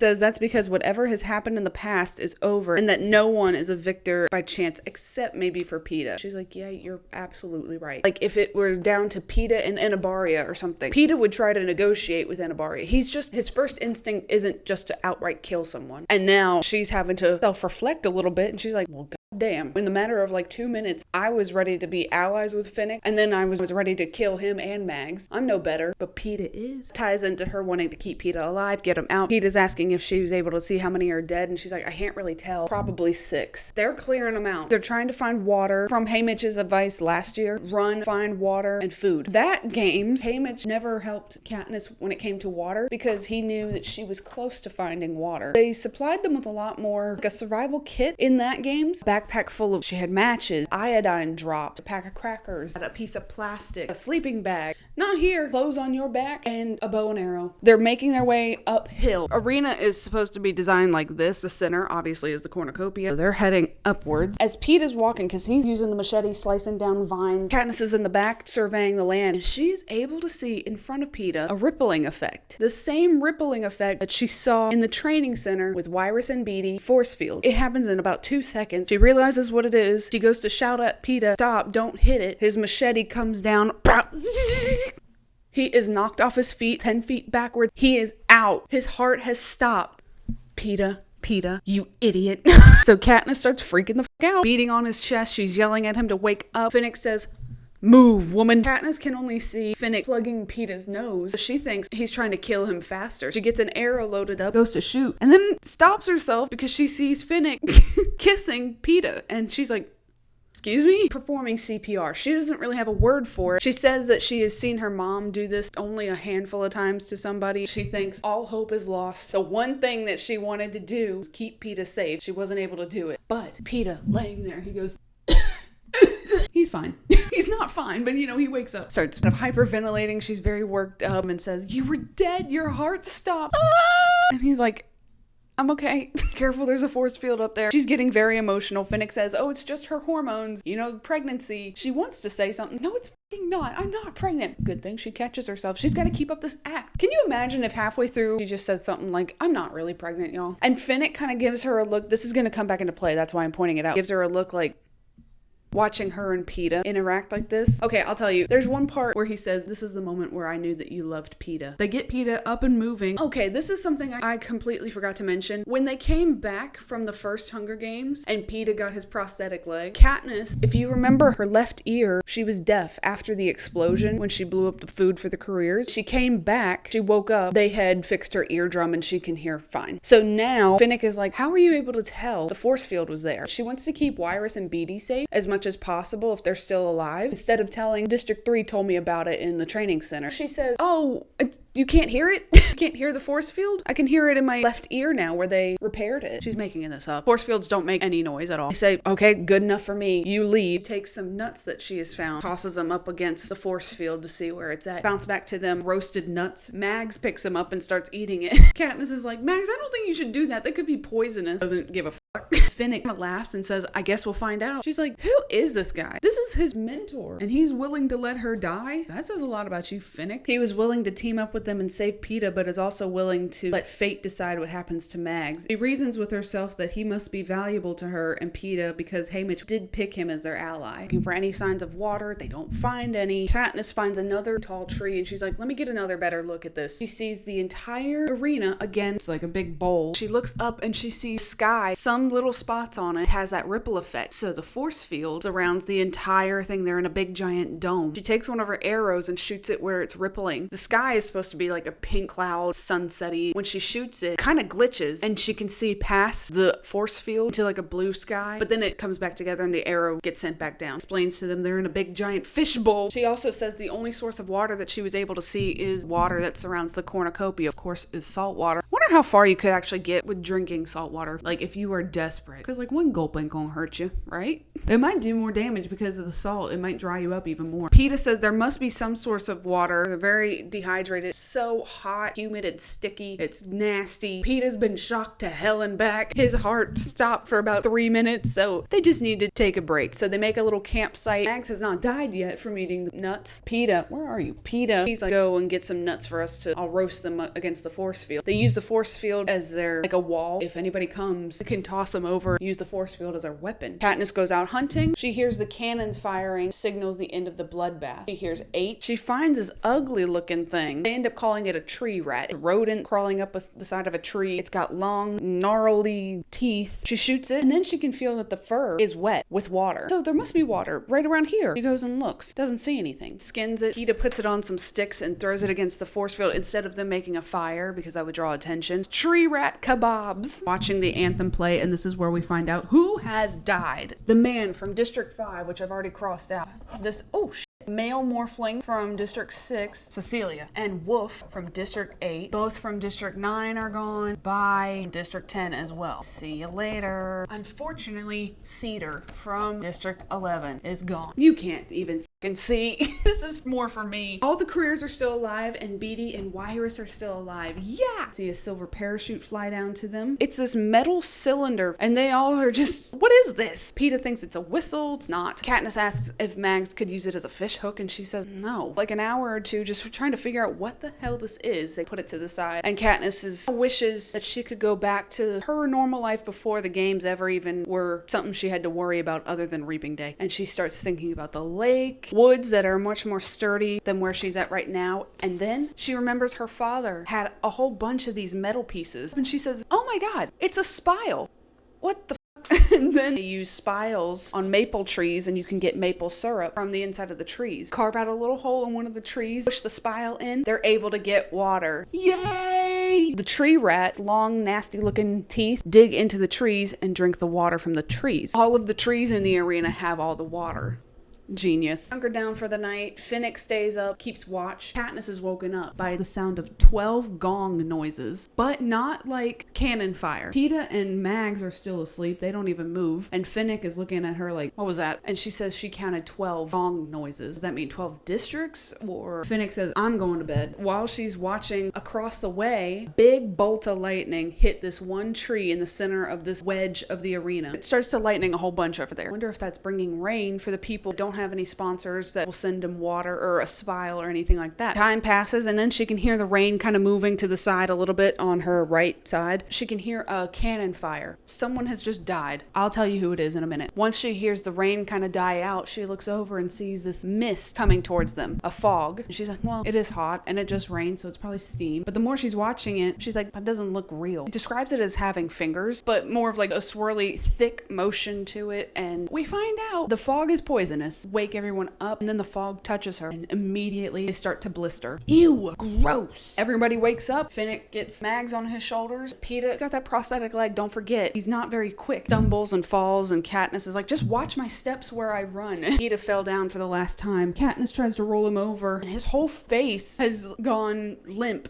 He's got muscle spasms happening. It's some form of paralysis from this fog, and he can't move. Finnick comes back, and he's like, what are we doing here? She says, can you carry him? I can't do it. He says, fine, carry Mags. I'll get Peeta. Katniss is like, oh, okay. Mags is not very big, but also Katniss is not very big. So she's able to carry her for just a bit, and now her leg spasms and stiffness, they keep falling. And after the third time, her legs are locked up so bad, Finnick comes back over, and she says, can you carry both of them? Because I can't. Finnick has also started to feel the effects of this. His arms are twitching, holding on to Peeta. He looks and he says, I can't carry both. And he looks at Mags and says, I'm so sorry, Mags.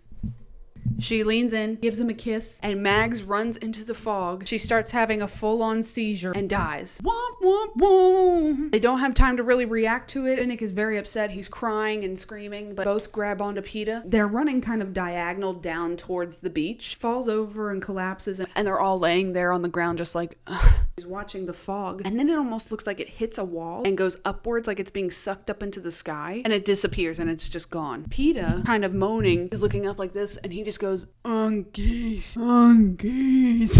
Saying monkeys. Ugly looking monkeys. Orange fur, giant fangs, half the size of a human. There's only like one or two that are just looking at them right now. There's a little bit of a pool, I guess, outstretches from the beach. They're able to get into that. The salt water helps with their blistering. Have to like get it down their throat, snort it up their nose, in their eyes, but it helps. Peeta says, I'm gonna go get some water for us to drink. Katniss immediately gets this sensation of, there's somebody watching me. And her and Finnick look up, dozens and dozens of monkeys ready to attack. And so Katniss gets her bow, Finnick gets his trident, and they say, Peeta, Peeta, turn around, come over here really slowly. But he turns around, immediately the monkeys start swarming. Why is this happening? What is happening? This is hell! Defending each other.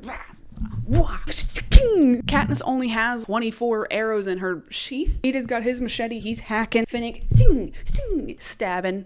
But when one dies, another comes and takes its place. They're mutations, they're mutts from the game makers. Katniss is on her last arrow, sees that Peeta has got the other bow and arrows, and she's like, give me them arrows. In the last second, a monkey is jumping out of the tree, but the morphling from District 6 jumps out of a tree, covered in blood and dirt, camouflaged herself, and gets in the way of the monkey and Peeta, and the monkey latches on and like digs its fangs into her chest, and Peeta, he ends up stabbing it. It dies. The rest of the monkeys run away. What is happening, y'all? I also want to point out, keep reiterating it, this isn't happening within like 20 or 30 minutes. This is happening throughout the day. Katniss and Peeta drag the morphling out into the water. Something in her has been punctured and she is not going to live. Finnick goes back into the woods to get the water. Katniss would much rather be in there with him, but when she tries to leave, the morphling girl has got her hands wrapped around her. She's just looking at her and she says, I don't know this woman. I don't know this person at all. I mean, we had a moment in the training center where she painted me into some flowers. The only thing I can give to her right now is company and not let her die by herself. So Peeta is holding her, tries to make it easier, and starts talking about painting. She takes some of her blood and draws a flower on Peeta's cheek. I wouldn't say anything in the moment, but internally I'd be like,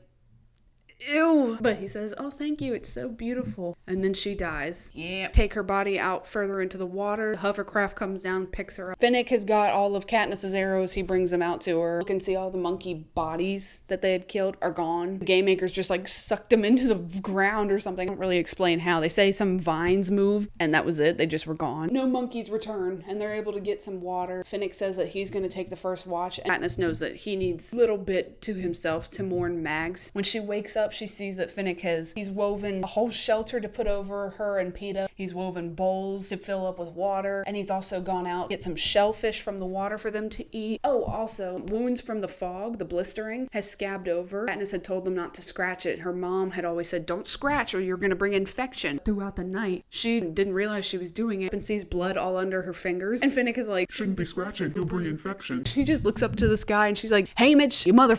If you really want to help or if you're not too drunk, could you send us something, please? Almost instantaneously, a parachute comes by and it's medicine, ointment. Who hates that word? Load up on all the medicine. It also acts as a good sunscreen. Another parachute comes down. She says this one is for Finnick though, and it's bread from his district. Seafoam green kind of bread. Honestly, I would think that's kind of molded. It is in remembrance of Mags. Katniss can tell just by where the sun's at in the sky that it's most likely around 10 o'clock. Already been in the games for over a day. Across the whole beach. A ginormous wave comes barreling down through the little wedge over in that side of the beach, and it's so powerful enough the rest of the water comes up to the other side of the beach, washes away their campsite a little bit. Hear another cannon fire and they see a hovercraft pick up a body in that section of the arena. 12 are dead and 12 are alive. 2 wedges down from where their campsite is, they see 3 figures emerge from the woods. They're like a dark burgundy color, but the more that they're looking, no, they're people. And who is it? Joanna, Beetee, and Wyrus. Beetee is crawling on like all fours. We'll get to that in a second. Wyrus is just walking around in circles talking to herself. Joanna says, we had gotten out of the bloodbath and we went into the woods. We thought the rain was that so we could get some fresh water. Well, it turns out when we went in there, the rain was blood and it was going into our eyes, into our throats. We couldn't breathe. And that's when Joanna's district partner, his name is Blight, he ran into the force field and died. And that was canon that Katniss had heard when she was standing guard after they had gotten the spile. Joanna is like, that left me alone with nuts and bolts over here. Wyrus comes up to Joanna and starts saying, TikTok. And Joanna is like, fuck off. Fucking leave me alone, and pushes her down. Katniss is like, not my best friend. You need to back off. Ho angers Joanna because she's like, you motherfucker, I did this for you. This was all for you. Ethel Cain, what'd you say? This was all for you. Finnick scoops up Joanna, brings her out to the water to clean her up because he's like, shut the fuck up. Katniss says, what do you mean this was for me? Why did you get them for me? And Peeta says, well, you did want them as allies. Okay, why is this now your mission? Confusion. They get Beetee cleaned up. They see that he was stabbed in the back going for something in the cornucopia during the bloodbath. It's a long gash, but it's not very deep. So then she gets Wyrus, starts cleaning her up, and Wyrus keeps on saying, TikTok, TikTok. I know, we love TikTok. Mostly everybody goes to sleep except for Joanna and Katniss. She asks Katniss, how did Mags die? Katniss explains that she ran off into the fog to sacrifice herself when we couldn't carry her. So Joanna says, well, that fucking blows for Finnick because that was half of his family. That was his mentor. Katniss is asking why she wanted to get Wyrus and Beetee for her. It's because you wanted them as allies, and Haymitch wanted me to get them for you. Why are you all helping? Why? Anyway, Katniss can sense that there is bitterness between the two of them. They're not going to be best friends at all. Wyrus wakes up and crawls over to Katniss. He starts saying, TikTok. So Joanna is like, this, I'm going to bed. And this is where it all starts to click. The sun reaches the middle of the sky, which must mean it's noon. First, she thinks someone must have stepped into range of the wedge and triggered the lightning strike of that big tree. But no, ma'am. She remembers hearing the 12 gongs at midnight. Do you get it now? Are you understanding? Iris rolls over and she's like, TikTok, bitch. A fucking arena is a clock. Yes, it's a clock. I'm so excited. Let me put this up here. Isn't that so crazy? Amazing. Wakes everybody up and she explains, is able to work out the first 4 hours. So I'm going to write them up here. Lightning in the first hour of the day. Also 12 gongs at midnight. They don't happen at noon. Pen can't write like this. Blood rain, fog, monkeys. And then over here at 10 o'clock is the big wave. So that's what they've gotten figured out so far. Can you even see that? Look at that. It's there. Yay. This is so smart. I fucking love this one. And they all decide to move because they don't know what's going to come out of the wedges. Also doesn't know if they're only restricted to the jungle. Like the monkeys really didn't come out onto the beach. But also just the ripple effect of the wave made its way across the beach to them. But that's also why when the fog came after them, they fell over into this wedge. The hour was up and it looked like it hit a wall and went up into the sky because they were at the edge of the wedge. So Iris is then, she's like, TikTok? Candace is like, yes, I understand you. And she's like, finally. Iris says it starts at midnight. Katniss has a whole flashback. She was on the victory tour. She met Plutarch with his pocket watch and he said, I've got a meeting. It starts at midnight. And he showed her the face and it had the Mockingjay thing. He was trying to tell her. Did he know that we were all going to be put back in here, all the victors? Was he trying to help me when it came time for me to be a mentor? Oh, I also didn't mention when they were cleaning up Beatty, they had found a large kind of cylinder. They just kind of tossed it off to the side while they were cleaning him up. But now, planning on moving again, they're rolling Beatty over to be like, all right, bud, let's get a move on. He says the word wire. And Peeta is like, yeah, we have Iris. We figured out what she was saying. And he's like, no, wire. And Joanna says, oh, he wants his coil of wire. That was that cylinder thing that he had. She's like, I don't know, but that's why he went to the cornucopia, got stabbed in the back because he wanted to get this wire. I don't know. Peeta says he used something. I don't know. Ow. I don't know if he used wire or what he used in his game, but he was able to electrocute all of the other remaining tributes to win. And Katniss finds this very suspicious. Joanna didn't think about that because Joanna was the one that named him Volts. Seems pretty obvious. I don't know. Just suspicions are flowing. Joanna spits it back at her and she says, sorry, I must have been preoccupied trying to save these weirdos for you. I don't know. Katniss is just getting angrier with Joanna more and more. Hold on to a knife in a very threatening way. And Joanna says, go ahead. I will fucking kill you. I don't care if you're pregnant. I will rip your throat out. I believe her. Katniss says she can't kill her right now, but it's only a matter of time before either one of them kills each other. They get his wire. They all head to the cornucopia because they figure, I haven't seen any form of life here. That way we can get a good vantage point of the rest of the hours. Beatty asks Iris clean off the wire for him. She starts singing the song Hickory Dickory Dock. Hickory dickory dock, the mouse ran up the clock. Okay. I could easily understand how Joanna would get annoyed with that. Joanna's like, that song was all she was singing before she started saying TikTok. I'm not listening to this. Joanna is going through weapons in the cornucopia. She finds some axes. She's from the lumber district, so she's probably been throwing axes since she was 4. Katniss starts thinking, when it comes down to it, she's not going to have much problem killing Joanna. It'll be no love lost there. Honestly, Iris and Beatty are probably just going to fall behind. They're getting chased by the careers. They're going to get themselves killed. They're not very physically strong, but the only one she does worry about now is Finnick. And she's like, now I really care about him. He was willing to sacrifice a lot to keep up with us. You know, he could have just wiped us all out. He'll be able to run away from dangers in the jungle, and all she can hope for is a career to take him out. Iris is out in the water cleaning off the coil, and Peeta tells her that she's very smart for figuring all this out. Beatty is like, she ain't smart. She's intuitive. She can sense things before most people can clue in. Very hyper aware. He says, much like your canaries that you have in District 12 when you bring them down into the mines. Finnick is like, what the f is a canary? He's never seen one in his life. They bring canaries down into the mines. They'll signal if the air is bad. If the canary stops singing, you need to leave. If the air is bad enough, the canary will just die, and so will you. This reminds her of when her mom told her about Maisley Donner going into the games. The Donners gave Katniss's mom her canary. Then this also makes her think about how, and this is a fair point, all the other districts, like I said, Joanna, she's probably messed around with axes and things involving trees, tree climbing, cutting down, what would you call it? Deforestation. She's been around it her whole life. Her wielding the axe, second nature to her. Finnick and swimming and the trident. Beatty working with electronic, Wirus too. Their districts circle around things that will benefit them if and when they ever have to go to the games. District 12, not much. You only go down into the mines when you're 18, which doesn't help any kids. Even down in the mines, there's not really much in the way of defense other than blowing something up or basic hunting skills. What kind of skills can you show? They're just really lucky that he works in a bakery where he throws around packs of flour all the day, and Katniss, who was going out hunting in the woods. Peeta brought a leaf out and he starts drawing a map out all of the hours that they know of so far. Tail of the cornucopia is pointing up to 12. And then it gets really quiet. And Katniss says, our canary has stopped singing. They turn around. Katniss has her arrow loaded. She shoots Gloss. Gloss has now died. Sees that Gloss had slit Wirus's throat. She was the canary in the situation. Wirus and Gloss are now dead. Goodbye. She was so smart. I'm telling you, Suzanne Collins could honestly write like 70 more books because I would love to get a perspective how every one of them won their games. The first one, are you kidding? I want to see Beatty's games. I definitely want to see Finnick's games. Wouldn't mind seeing Joanna's. Take or leave. I don't really care that much. Mags, Suzanne, get cracking. Get down to it. Cashmere comes up and Joanna throws her axe, hits Cashmere in the head. No, it hits her in the chest. It doesn't matter, but she's dead. District 1 is gone. Yeah, District 1, you kind of suck. 2 seems like they have a lot more promise in both games.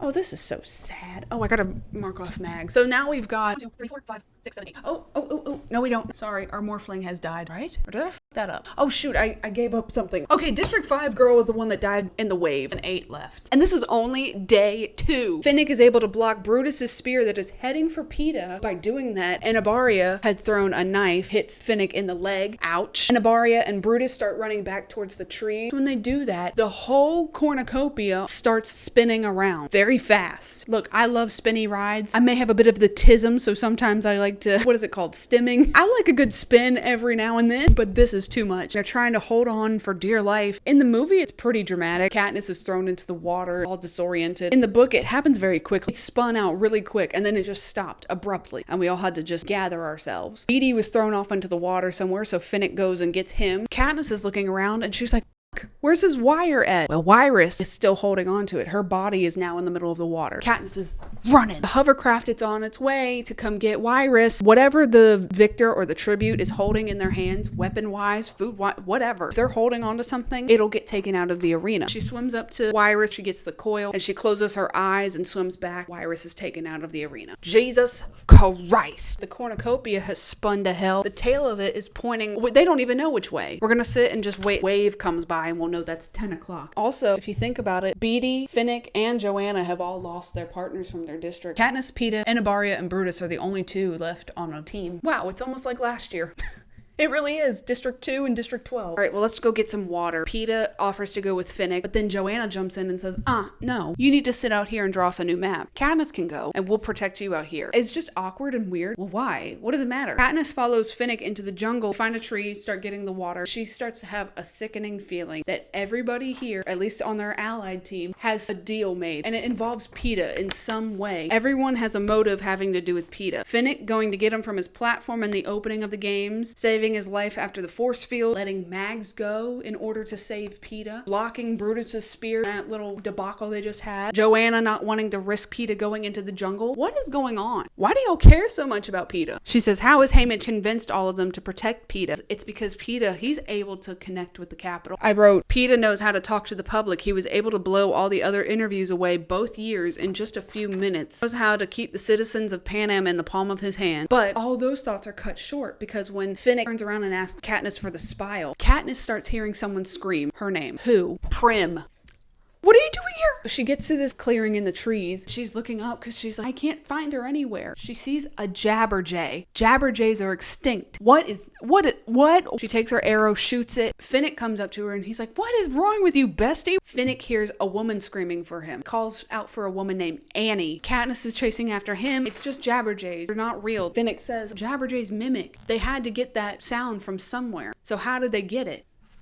Oh my God. Did they torture our friends and family back home? There's a whole swarm of Jabberjays coming around them. She hears Prim, her mother, some girl named Annie that she doesn't know, Gail's family, Madge. Everybody is screaming torturous sounds. Beatty, Joanna, and Peeta are sitting at the edge of the tree line. They're just like, Oh, thank God, we're right here. But also gets kind of annoyed because she's like, why didn't y'all come in and help us? Y'all heard us screaming. Thanks a lot, bitch. But it's because they can't. And then they come, boom, face first with a wall, clear barrier that blocks them to the outside. They have to stay within this wedge and listen to the Jabberjay scream. Hang on one second. I need to figure out what hour that's in. It was in the 4 to 5 o'clock. Jabberjays. So that's cool. That's fun. Psychological warfare. Once the hour is up, PETA carries Katniss out from the jungle and calms her down and says they probably spliced together some of their interviews. Basically, AI. Beatty says, yeah, it's actually very simple to do. They actually teach a lot of kids to do it in school. It's most likely what they did. Don't you worry. They're not torturing anybody because now that they're down to 8 victors, do interviews with the families again. They wouldn't kill her. They need to do an interview with her. And then they might kill her. No, he doesn't say that. And Joanna says, nobody would touch your sister because they all love her. They love the fact that you volunteered for her. Now we get this whole story. Joanna says they would cause an uprising everywhere. And Katniss is like, she's looking at her just like,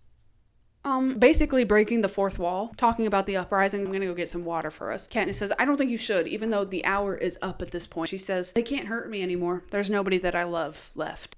Joanna, I feel you, Joanna. I really tried to hold off on singing that for as long as I could. Sorry. Finnick is disassociating for a bit. He's off on his own. PETA asks, what was it that Finnick heard? Who was calling out his name? It was somebody named Annie. PETA says it's probably Annie Crestia. Crestia won her games 5 years ago. But Katniss doesn't really remember it because this was the year that her father died, so she really was not paying attention to those games. They were put in the arena, and immediately her district partner was beheaded, and it just her up, stayed out in a hiding spot. And the only way she won was because there was an earthquake set off by the game makers that was so powerful it broke a dam and washed everybody away. But she was such a good swimmer, being from District 4, that she was able to stay alive. When she came back, she was not all there. That was also the one that Mags had volunteered for this games. And when Finnick was giving his interview and he was reading a poem to some unknown lover, it was for Annie. Oh my God, can you imagine how the tables would have turned if Annie and Finnick ended up in this game? I might want Annie's games more than I want Finnick's games because I think Finnick was probably Annie's mentor, and that's probably how it all started, and then they fell in love because he would have been so young. They would have been the same age most likely. Okay, I do want Finnick's games. I do want to see that. But whatever, she's back home in District 4 and he is here.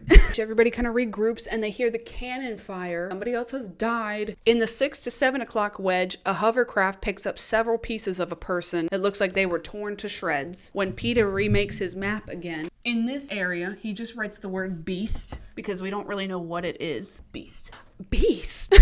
How dare you? Beast, yeah. How dare you? I am chronically online and it's painful. The big wave comes and then the wedge after that, they're able to hear some kind of clicking noise. You figure it's some form of insect. We don't ever find out what's in between 7 and 8 and 8 and 9, which is kind of annoying. Let me double check and see if it was ever. Okay, I'm on the fan wiki thing.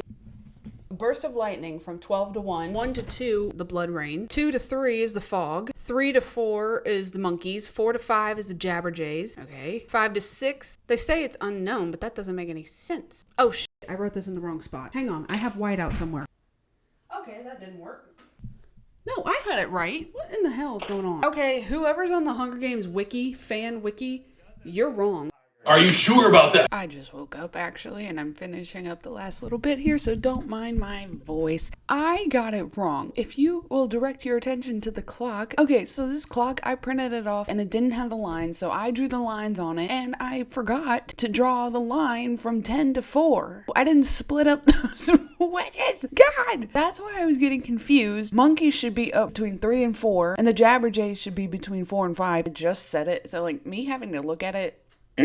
Anyway, the beast is in the right spot between 6 and 7. The wave needs to be moved over a little bit to 10 to 11. So anyway, what I'm trying to say is, fan wiki, I'll admit it, you were right. I'm just an idiot. And now your OCD will not be able to not pay attention to it, I know. Alright, that's all I needed to say. Anyway, the parachute comes down, but this time it's meant for Beatty. Bread from his district, 3, and there's 24 rolls. That's important. And watch the anthem play. Let me confirm who's actually dead. Cashmere, Gloss, Wyrus, Mags, the girl from District 5, she was the one that got lost in the wave. The Morphling, Blight, the man from District 10. Oh, I went ahead and already scribbled him off. Well, I got ahead of myself. 16 are gone in just 2 days. Katniss says they're probably wanting to speed all this up. They want to make this the quickest games and they can move on because clearly people in the Capitol were even not happy about this. This next part, this is why some people will they ship penis. I don't. When I read this, I was more annoyed. Peeta and Katniss keep an eye out while the others sleep. Peeta tells Katniss there's no point in not saying it anymore, that both of them have made deals with Haymitch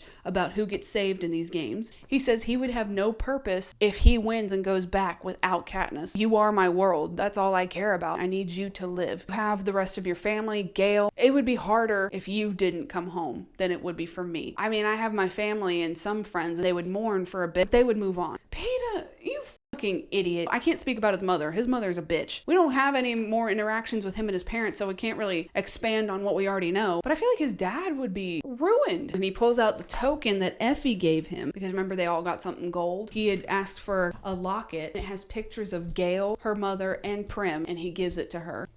Whatever. Shut up, Peeta. Off. And she waits for him to bring up the baby because they're on camera. That would be the most obvious reason for her to keep living, but he doesn't. And that's how she knows that conversation between them is real. Her family needs her at home and nobody really needs him. And then she says, bitch, I do. Made up in her mind that she's not making it back home, so she's letting herself go with the romance with Peeta and actually falling in love with him. It started off rocky, started off very construed. Now she really does care about him. Peeta tells her to go and get some rest, and when she lays down, he rubs her stomach and says, you're going to be a great mother one day. And that's how she knows that their conversation is done. Also, that he brought up the baby so people at home wouldn't be like, why didn't you mention your child? She wakes up and there is another parachute from District 3 for Beetee, and it's more bread. 24 rolls again. Katniss tells Peeta, I think we need to go ahead and split. The numbers are getting smaller. We need to go. Peeta says, yeah, I think so too, but let's wait until Brutus and Anabaria are gone, or at least one of them. That way we don't have to worry about two different teams. He also says, let's wait because Beetee has come up with a plan with his wire. And they listen to Beetee's plan. He says, where are the careers at? Where are they most likely to be at? Probably in the tree line, but they're not coming out because we're here. We've claimed sanctuary right after the strike of lightning, but before it does it again at midnight, they should run his wire from the tree down to the beach throughout the sand. 10 o'clock wave will soak the sand where the lightning is, and when the lightning hits, the salt water is highly conductive. They'll get zapped. Beetee, you are a mastermind. This also is going to kill all of the food in the water. It's all going to get cooked. Runs the risk of them losing that source of food. Katniss is like, well, we have been getting parachutes from your district full of bread. I can go and kill some tree rats, and we got some nuts in there that we can eat. Well, what else do we have to do? Like, might as well try it. Peeta is asking if the wire's gonna hold up. Beetee says, no,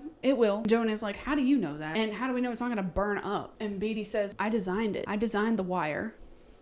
You start thinking of some of the things in this arena, it might be like using your own weapons against you. Beetee was working with the Capitol in some capacity. And then he calls out Joanna. Okay, Miss Tree, why hasn't the big tree in the lightning sector, why hasn't it burnt up yet? Riddle me that. And she doesn't have an answer. Plan is made to head for the tree for Beetee to just inspect it. Finnick tells everybody, oh, let Katniss go ahead and take the lead because she can hear for the force field.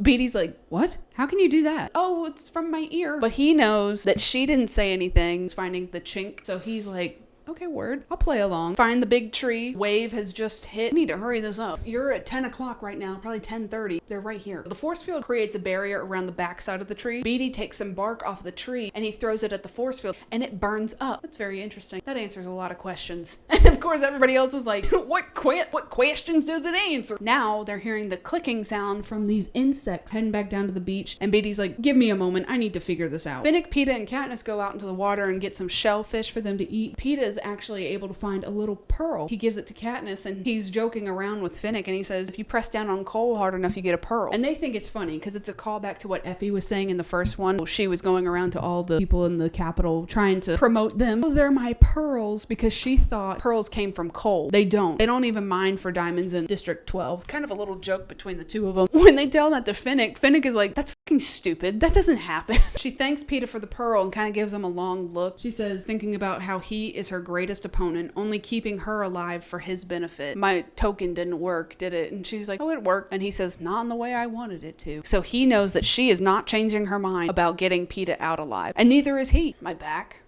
is killing me. But we move. We're almost done. I promise you, we're almost done. The anthem plays. Nobody has died yet today. Normally, if the games are getting a little stale, the game makers will give them a nudge and also to spice things up a little bit. But she figures that game makers are waiting to see what happens with Beatty's plan before they even attempt to speed things along. Around 9 o'clock, they make their way up to the tree again. Beatty asks Finnick if he can help him wrap the tree with the wire. They wrap a branch that had fallen off. They wrap that up in the wire too. Katniss is like, I don't know what that's for, but they kind of toss it to the side. The wave has just hit, so now we're in the 10 o'clock wedge. And so Beatty tells Joanna and Katniss, since they're the fastest, they need to be the ones to run the wire down to the beach. And Peeta kind of protests, no, why don't I go and I can protect them? And Beatty says, no, you're protecting me. You need to stay here. Katniss and Peeta have one last kiss and they go their separate ways.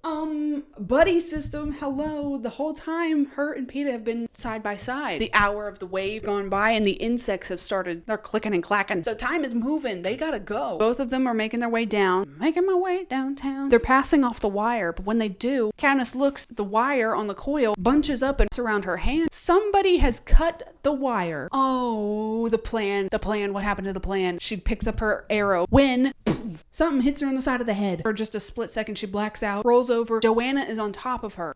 Ma'am, this is it. Katniss, you fool. She's like, me and Peeta should have left. I know we should have left. So now Joanna starts digging in Katniss's arm. She's cutting up on her arm and she takes some of the blood, puts it up around her throat. She says, stay down, and takes off running. Katniss believes she and Peeta have fallen into a trap probably organized by Joanna and Finnick. They seem closer to one another than any of the others, maybe from having a friendship while being a mentor in prior games. But now Peeta and her are separated. Maybe the three of them up there at the tree don't even know. Maybe Joanna just decided to go rogue or something, getting lightheaded, losing blood. Brutus runs up and says she's as good as dead, talking to Inabaria. So they take off running towards the direction Joanna just went off running to. They hear a cannon fire. What the fuck? Who is it? We don't know just yet. Katniss is like, oh damn. What if they've turned on Peeta and they just killed Peeta? Make her way back up into the sector. But you know what? The insects are starting to die out a little bit. The lightning is about to happen. Finnick starts yelling for Joanna and Katniss. He sees the blood where Katniss was just at. So he's like, oh, God bless. Anyway, Katniss is able to get to her feet back to the tree. But Peeta is not there. But what she does find is Beatty is lying on the ground. He's twitching. He's like, he's holding onto a knife that was wrapped in the wire. Sees the branch that they had wrapped in wire. And she's like, did he try to stab the force field? Yes, he did. Oh God, he's fighting for his life. Peeta starts yelling for Katniss. So she knows he didn't die and that wasn't his cannon. And she's like, it, Hail Mary, starts yelling for him too, because then that means anybody that would be chasing him can turn around and come get her. Because you know what? People want to get Katniss out. She poses more of a threat than Peeta does. That brings Finnick and Inabaria into like an area where she's at right around the tree. They hear another cannon fire. Who the Peeta starts yelling for Katniss again, so we know it's not him, thank God. The lightning's surely on its way. Katniss and Beatty will be gone. They'll be zapped to hell. And if she goes ahead and kills Inabaria and Finnick, gets them out of the way, whoever just died is gone between Brutus and Joanna and Chaff. Right? How did she figure that? Yeah, okay. Yep. I know where I'm at.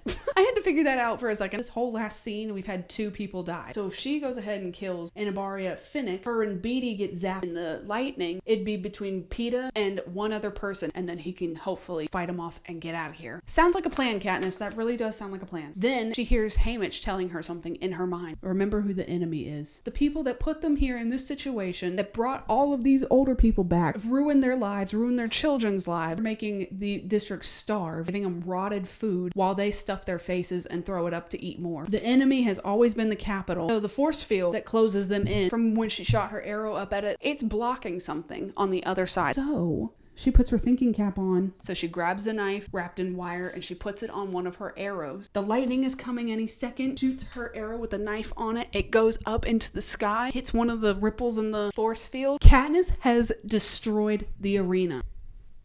Well, the lightning comes down the wire, it shocks her, zaps her, she's laying on her back looking up at the arena. Everybody else around her, she didn't know what's happening. She can't get to Peeta at all. Oh, she kept the pearl in a little parachute where she kept the spile and the medicine. It's like, I couldn't even reach for my pearl if I wanted to. Is just look up and stare at the sky. And she said, the only thing I noticed was a star. Okay. But the star, it was fireworks on the outside of the arena. She figures that the game makers and everybody in the Capitol probably thought the game was about to end, so they got a little premature and went ahead and started lighting off all the fireworks. Everything around her falls apart. The plants and trees start exploding and combusting into a fire. The entire arena is destroyed. You absolute legend, Katniss. Does this mean that there's going to be any victor at all? Are they just going to kill us all? Has everybody else died? A hovercraft comes in, scoops her up. Whenever they touch the ladder, brings them into the hovercraft or the little claw, kind of stuns their body so they can't move. She can't even roll over and jump off. And she's thinking, I wish I would just die right now. They're gonna torture me. They're gonna torture my family. Think of the berries times 1,000. She sees Plutarch in there. Plutarch just looks at her and she's like, oh my fucking god, he's gonna kill me. But all he does is he just closes her eyes and she is knocked out. She remembers Snow's speech that this quarter Quell was to remind the rebels that even the strongest amongst them cannot defeat the Capitol. Was this always the plan, to just eliminate everybody? Capitol wanted to prove that the Capitol was the strongest thing in this world. So she passes out, but she wakes up, little makeshift hospital wing, and sees that Beatty is across from her, has got monitors and shit all plugged up into him, worse for wear, but he's still alive. I don't know, she goes through a whole process of freaking out, knocking herself out, waking back up. She's tied down, finally wakes up, doesn't have any restraints. She grabs a syringe. That's the only kind of weapon she can find. Here's Plutarch talking to Finnick. Communications are cut off from District 7, 10, and 12. Transportation has moved to 11, and he tells Finnick that if they're able to get Annie out in any way, they will. What? And Finnick says something about wanting to just kill himself. And Haymitch chimes in. Haymitch is there. That's the worst thing you could do. If you kill yourself, they're definitely going to kill Annie. What? So she comes in there. Haymitch says, well, good morning, Sunshine. Look alive, Sunshine. Sorry, I'm in my MCR era right now. He takes the syringe out of her hand and he says, shut up, sit down, listen to this. This has all been a plan from the get. The whole plan was to get Katniss out of the arena because she is their Mockingjay and the face of their new rebellion. The victors from 3, 4, 6, 7, and 8. They were all given some information about the plan. Plutarch has been a part of an underground group aiming to overthrow the Capitol for a few years now. My bones are crack-a-lacking. The reason why Beatty was able to get the wire into the arena, Plutarch had told him, I will get the wire to you. You have to be able to get to the cornucopia to get it. Plan was for Beatty, he knew about the whole design, get Beatty to use the wire to shoot at the force field when the lightning strikes and destroy the arena. It happened to just be Katniss that did it because Beatty shocked himself and almost died. But whatever, it got done. The reason why I said it was important to remember the number of rolls that were sent to Beatty, that was their code. The district number, so 3, meant how many days, and the number of rolls meant the time, 24. On the third day, 24-hour mark. Yo, get real. The hovercraft they're on currently is a District 13 hovercraft. Bonnie and Twill were right, and District 13 is very much alive and popping, and they're headed there right now. Katniss gets very angry because Haymitch and Plutarch, and Finnick too, used her as a piece in their own games. She said, at least with the Hunger Games, I knew what was happening. She feels very betrayed. She turns on Finnick and she's like, why the f didn't you tell me? You knew this whole time. That's why everybody was so concerned about keeping mainly Peeta safe, because they knew if it kept Peeta safe, it kept Katniss safe. We couldn't risk telling you anything because, God forbid, when the whole arena got destroyed, if you got snatched up and taken to the Capitol, you don't have any information to give. Although I don't think they'd f***ing care, but they couldn't get anything out of you. Joanna, she knocked her out with the coil when it got cut. I actually don't know who cut it. I don't know if that was part of the plan, or I always assumed that Enibaria and Brutus cut it, knocked her out while she dug out her tracker. And that was why the Capitol didn't get Katniss, because they couldn't find her on the map. Went up and moved and went up to the top back here. They couldn't find her. Oh my god, it's so good. But Peeta, when he started hearing the cannons firing, he took off running, so they lost him in the shuffle. And now Peeta, Joanna, and Enibaria were taken by the Capitol.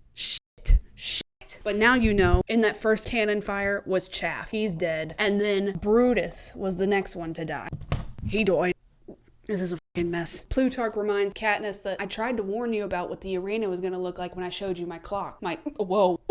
That sounded like I said something else. That was when I thought you would only be a mentor. I didn't know you were going back into the game. So he didn't know anything either. I don't know. I took it as that President Snow changed the prompt of what the games was going to be because he was fucking pissed at Katniss. When Katniss finds out that Peeta is stuck in the Capitol now, she flips the out, starts clawing out Haymitch's eyes. You were supposed to protect him. What the hell? What do you call this? They strap her down, they sedate her. Finnick comes and sits with her and he's like, I'm sorry it happened this way. And she's like, shut up, you motherfucker. Don't talk to me. And he says they can't get anything out of Peta. He doesn't know anything. They won't be able to hurt him. Not like they will Joanna. Joanna knows a lot. Well, a lot more than Peta. They don't ever talk about Anabaria. Poor thing. Collateral. He says they'll use him, Peta, and Annie as bait for both of them to go get them. Because they're not going to not go get them. Phoenix says, I wish that Annie would die. I wish that I would die. I wish everybody would die. She's very depressed. She passes out. When she wakes up again, Gale is here. This scene, last little paragraph of the book, when I read it for the first time, I was shitting myself. And it sets up the next one so well. So she wakes up and she's like, what are you doing here? He looks very much hurt and burned. He's got a sling on his arm and she's like, where is everybody? Where's my mom? Where's Prim? He says, it's okay. I got him out. You what? They started dropping firebombs on District 12. And you know what happened with the hob when they started lighting that on fire? It was coated in coal dust. So it just ignited in a second. And she says, they're not in 12 anymore? He says, Katniss, there is no District 12. The end. I got chills on my legs. The rebellion has started.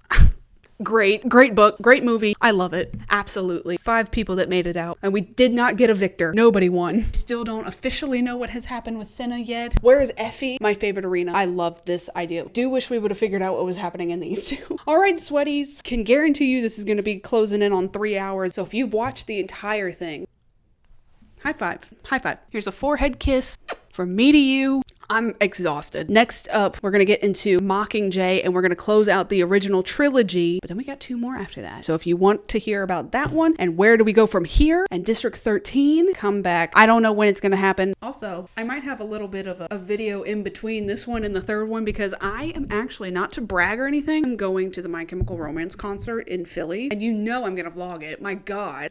I'm so excited. I'm so excited. And I just can't hide it. Until then, I'll see you in the next one, sweats.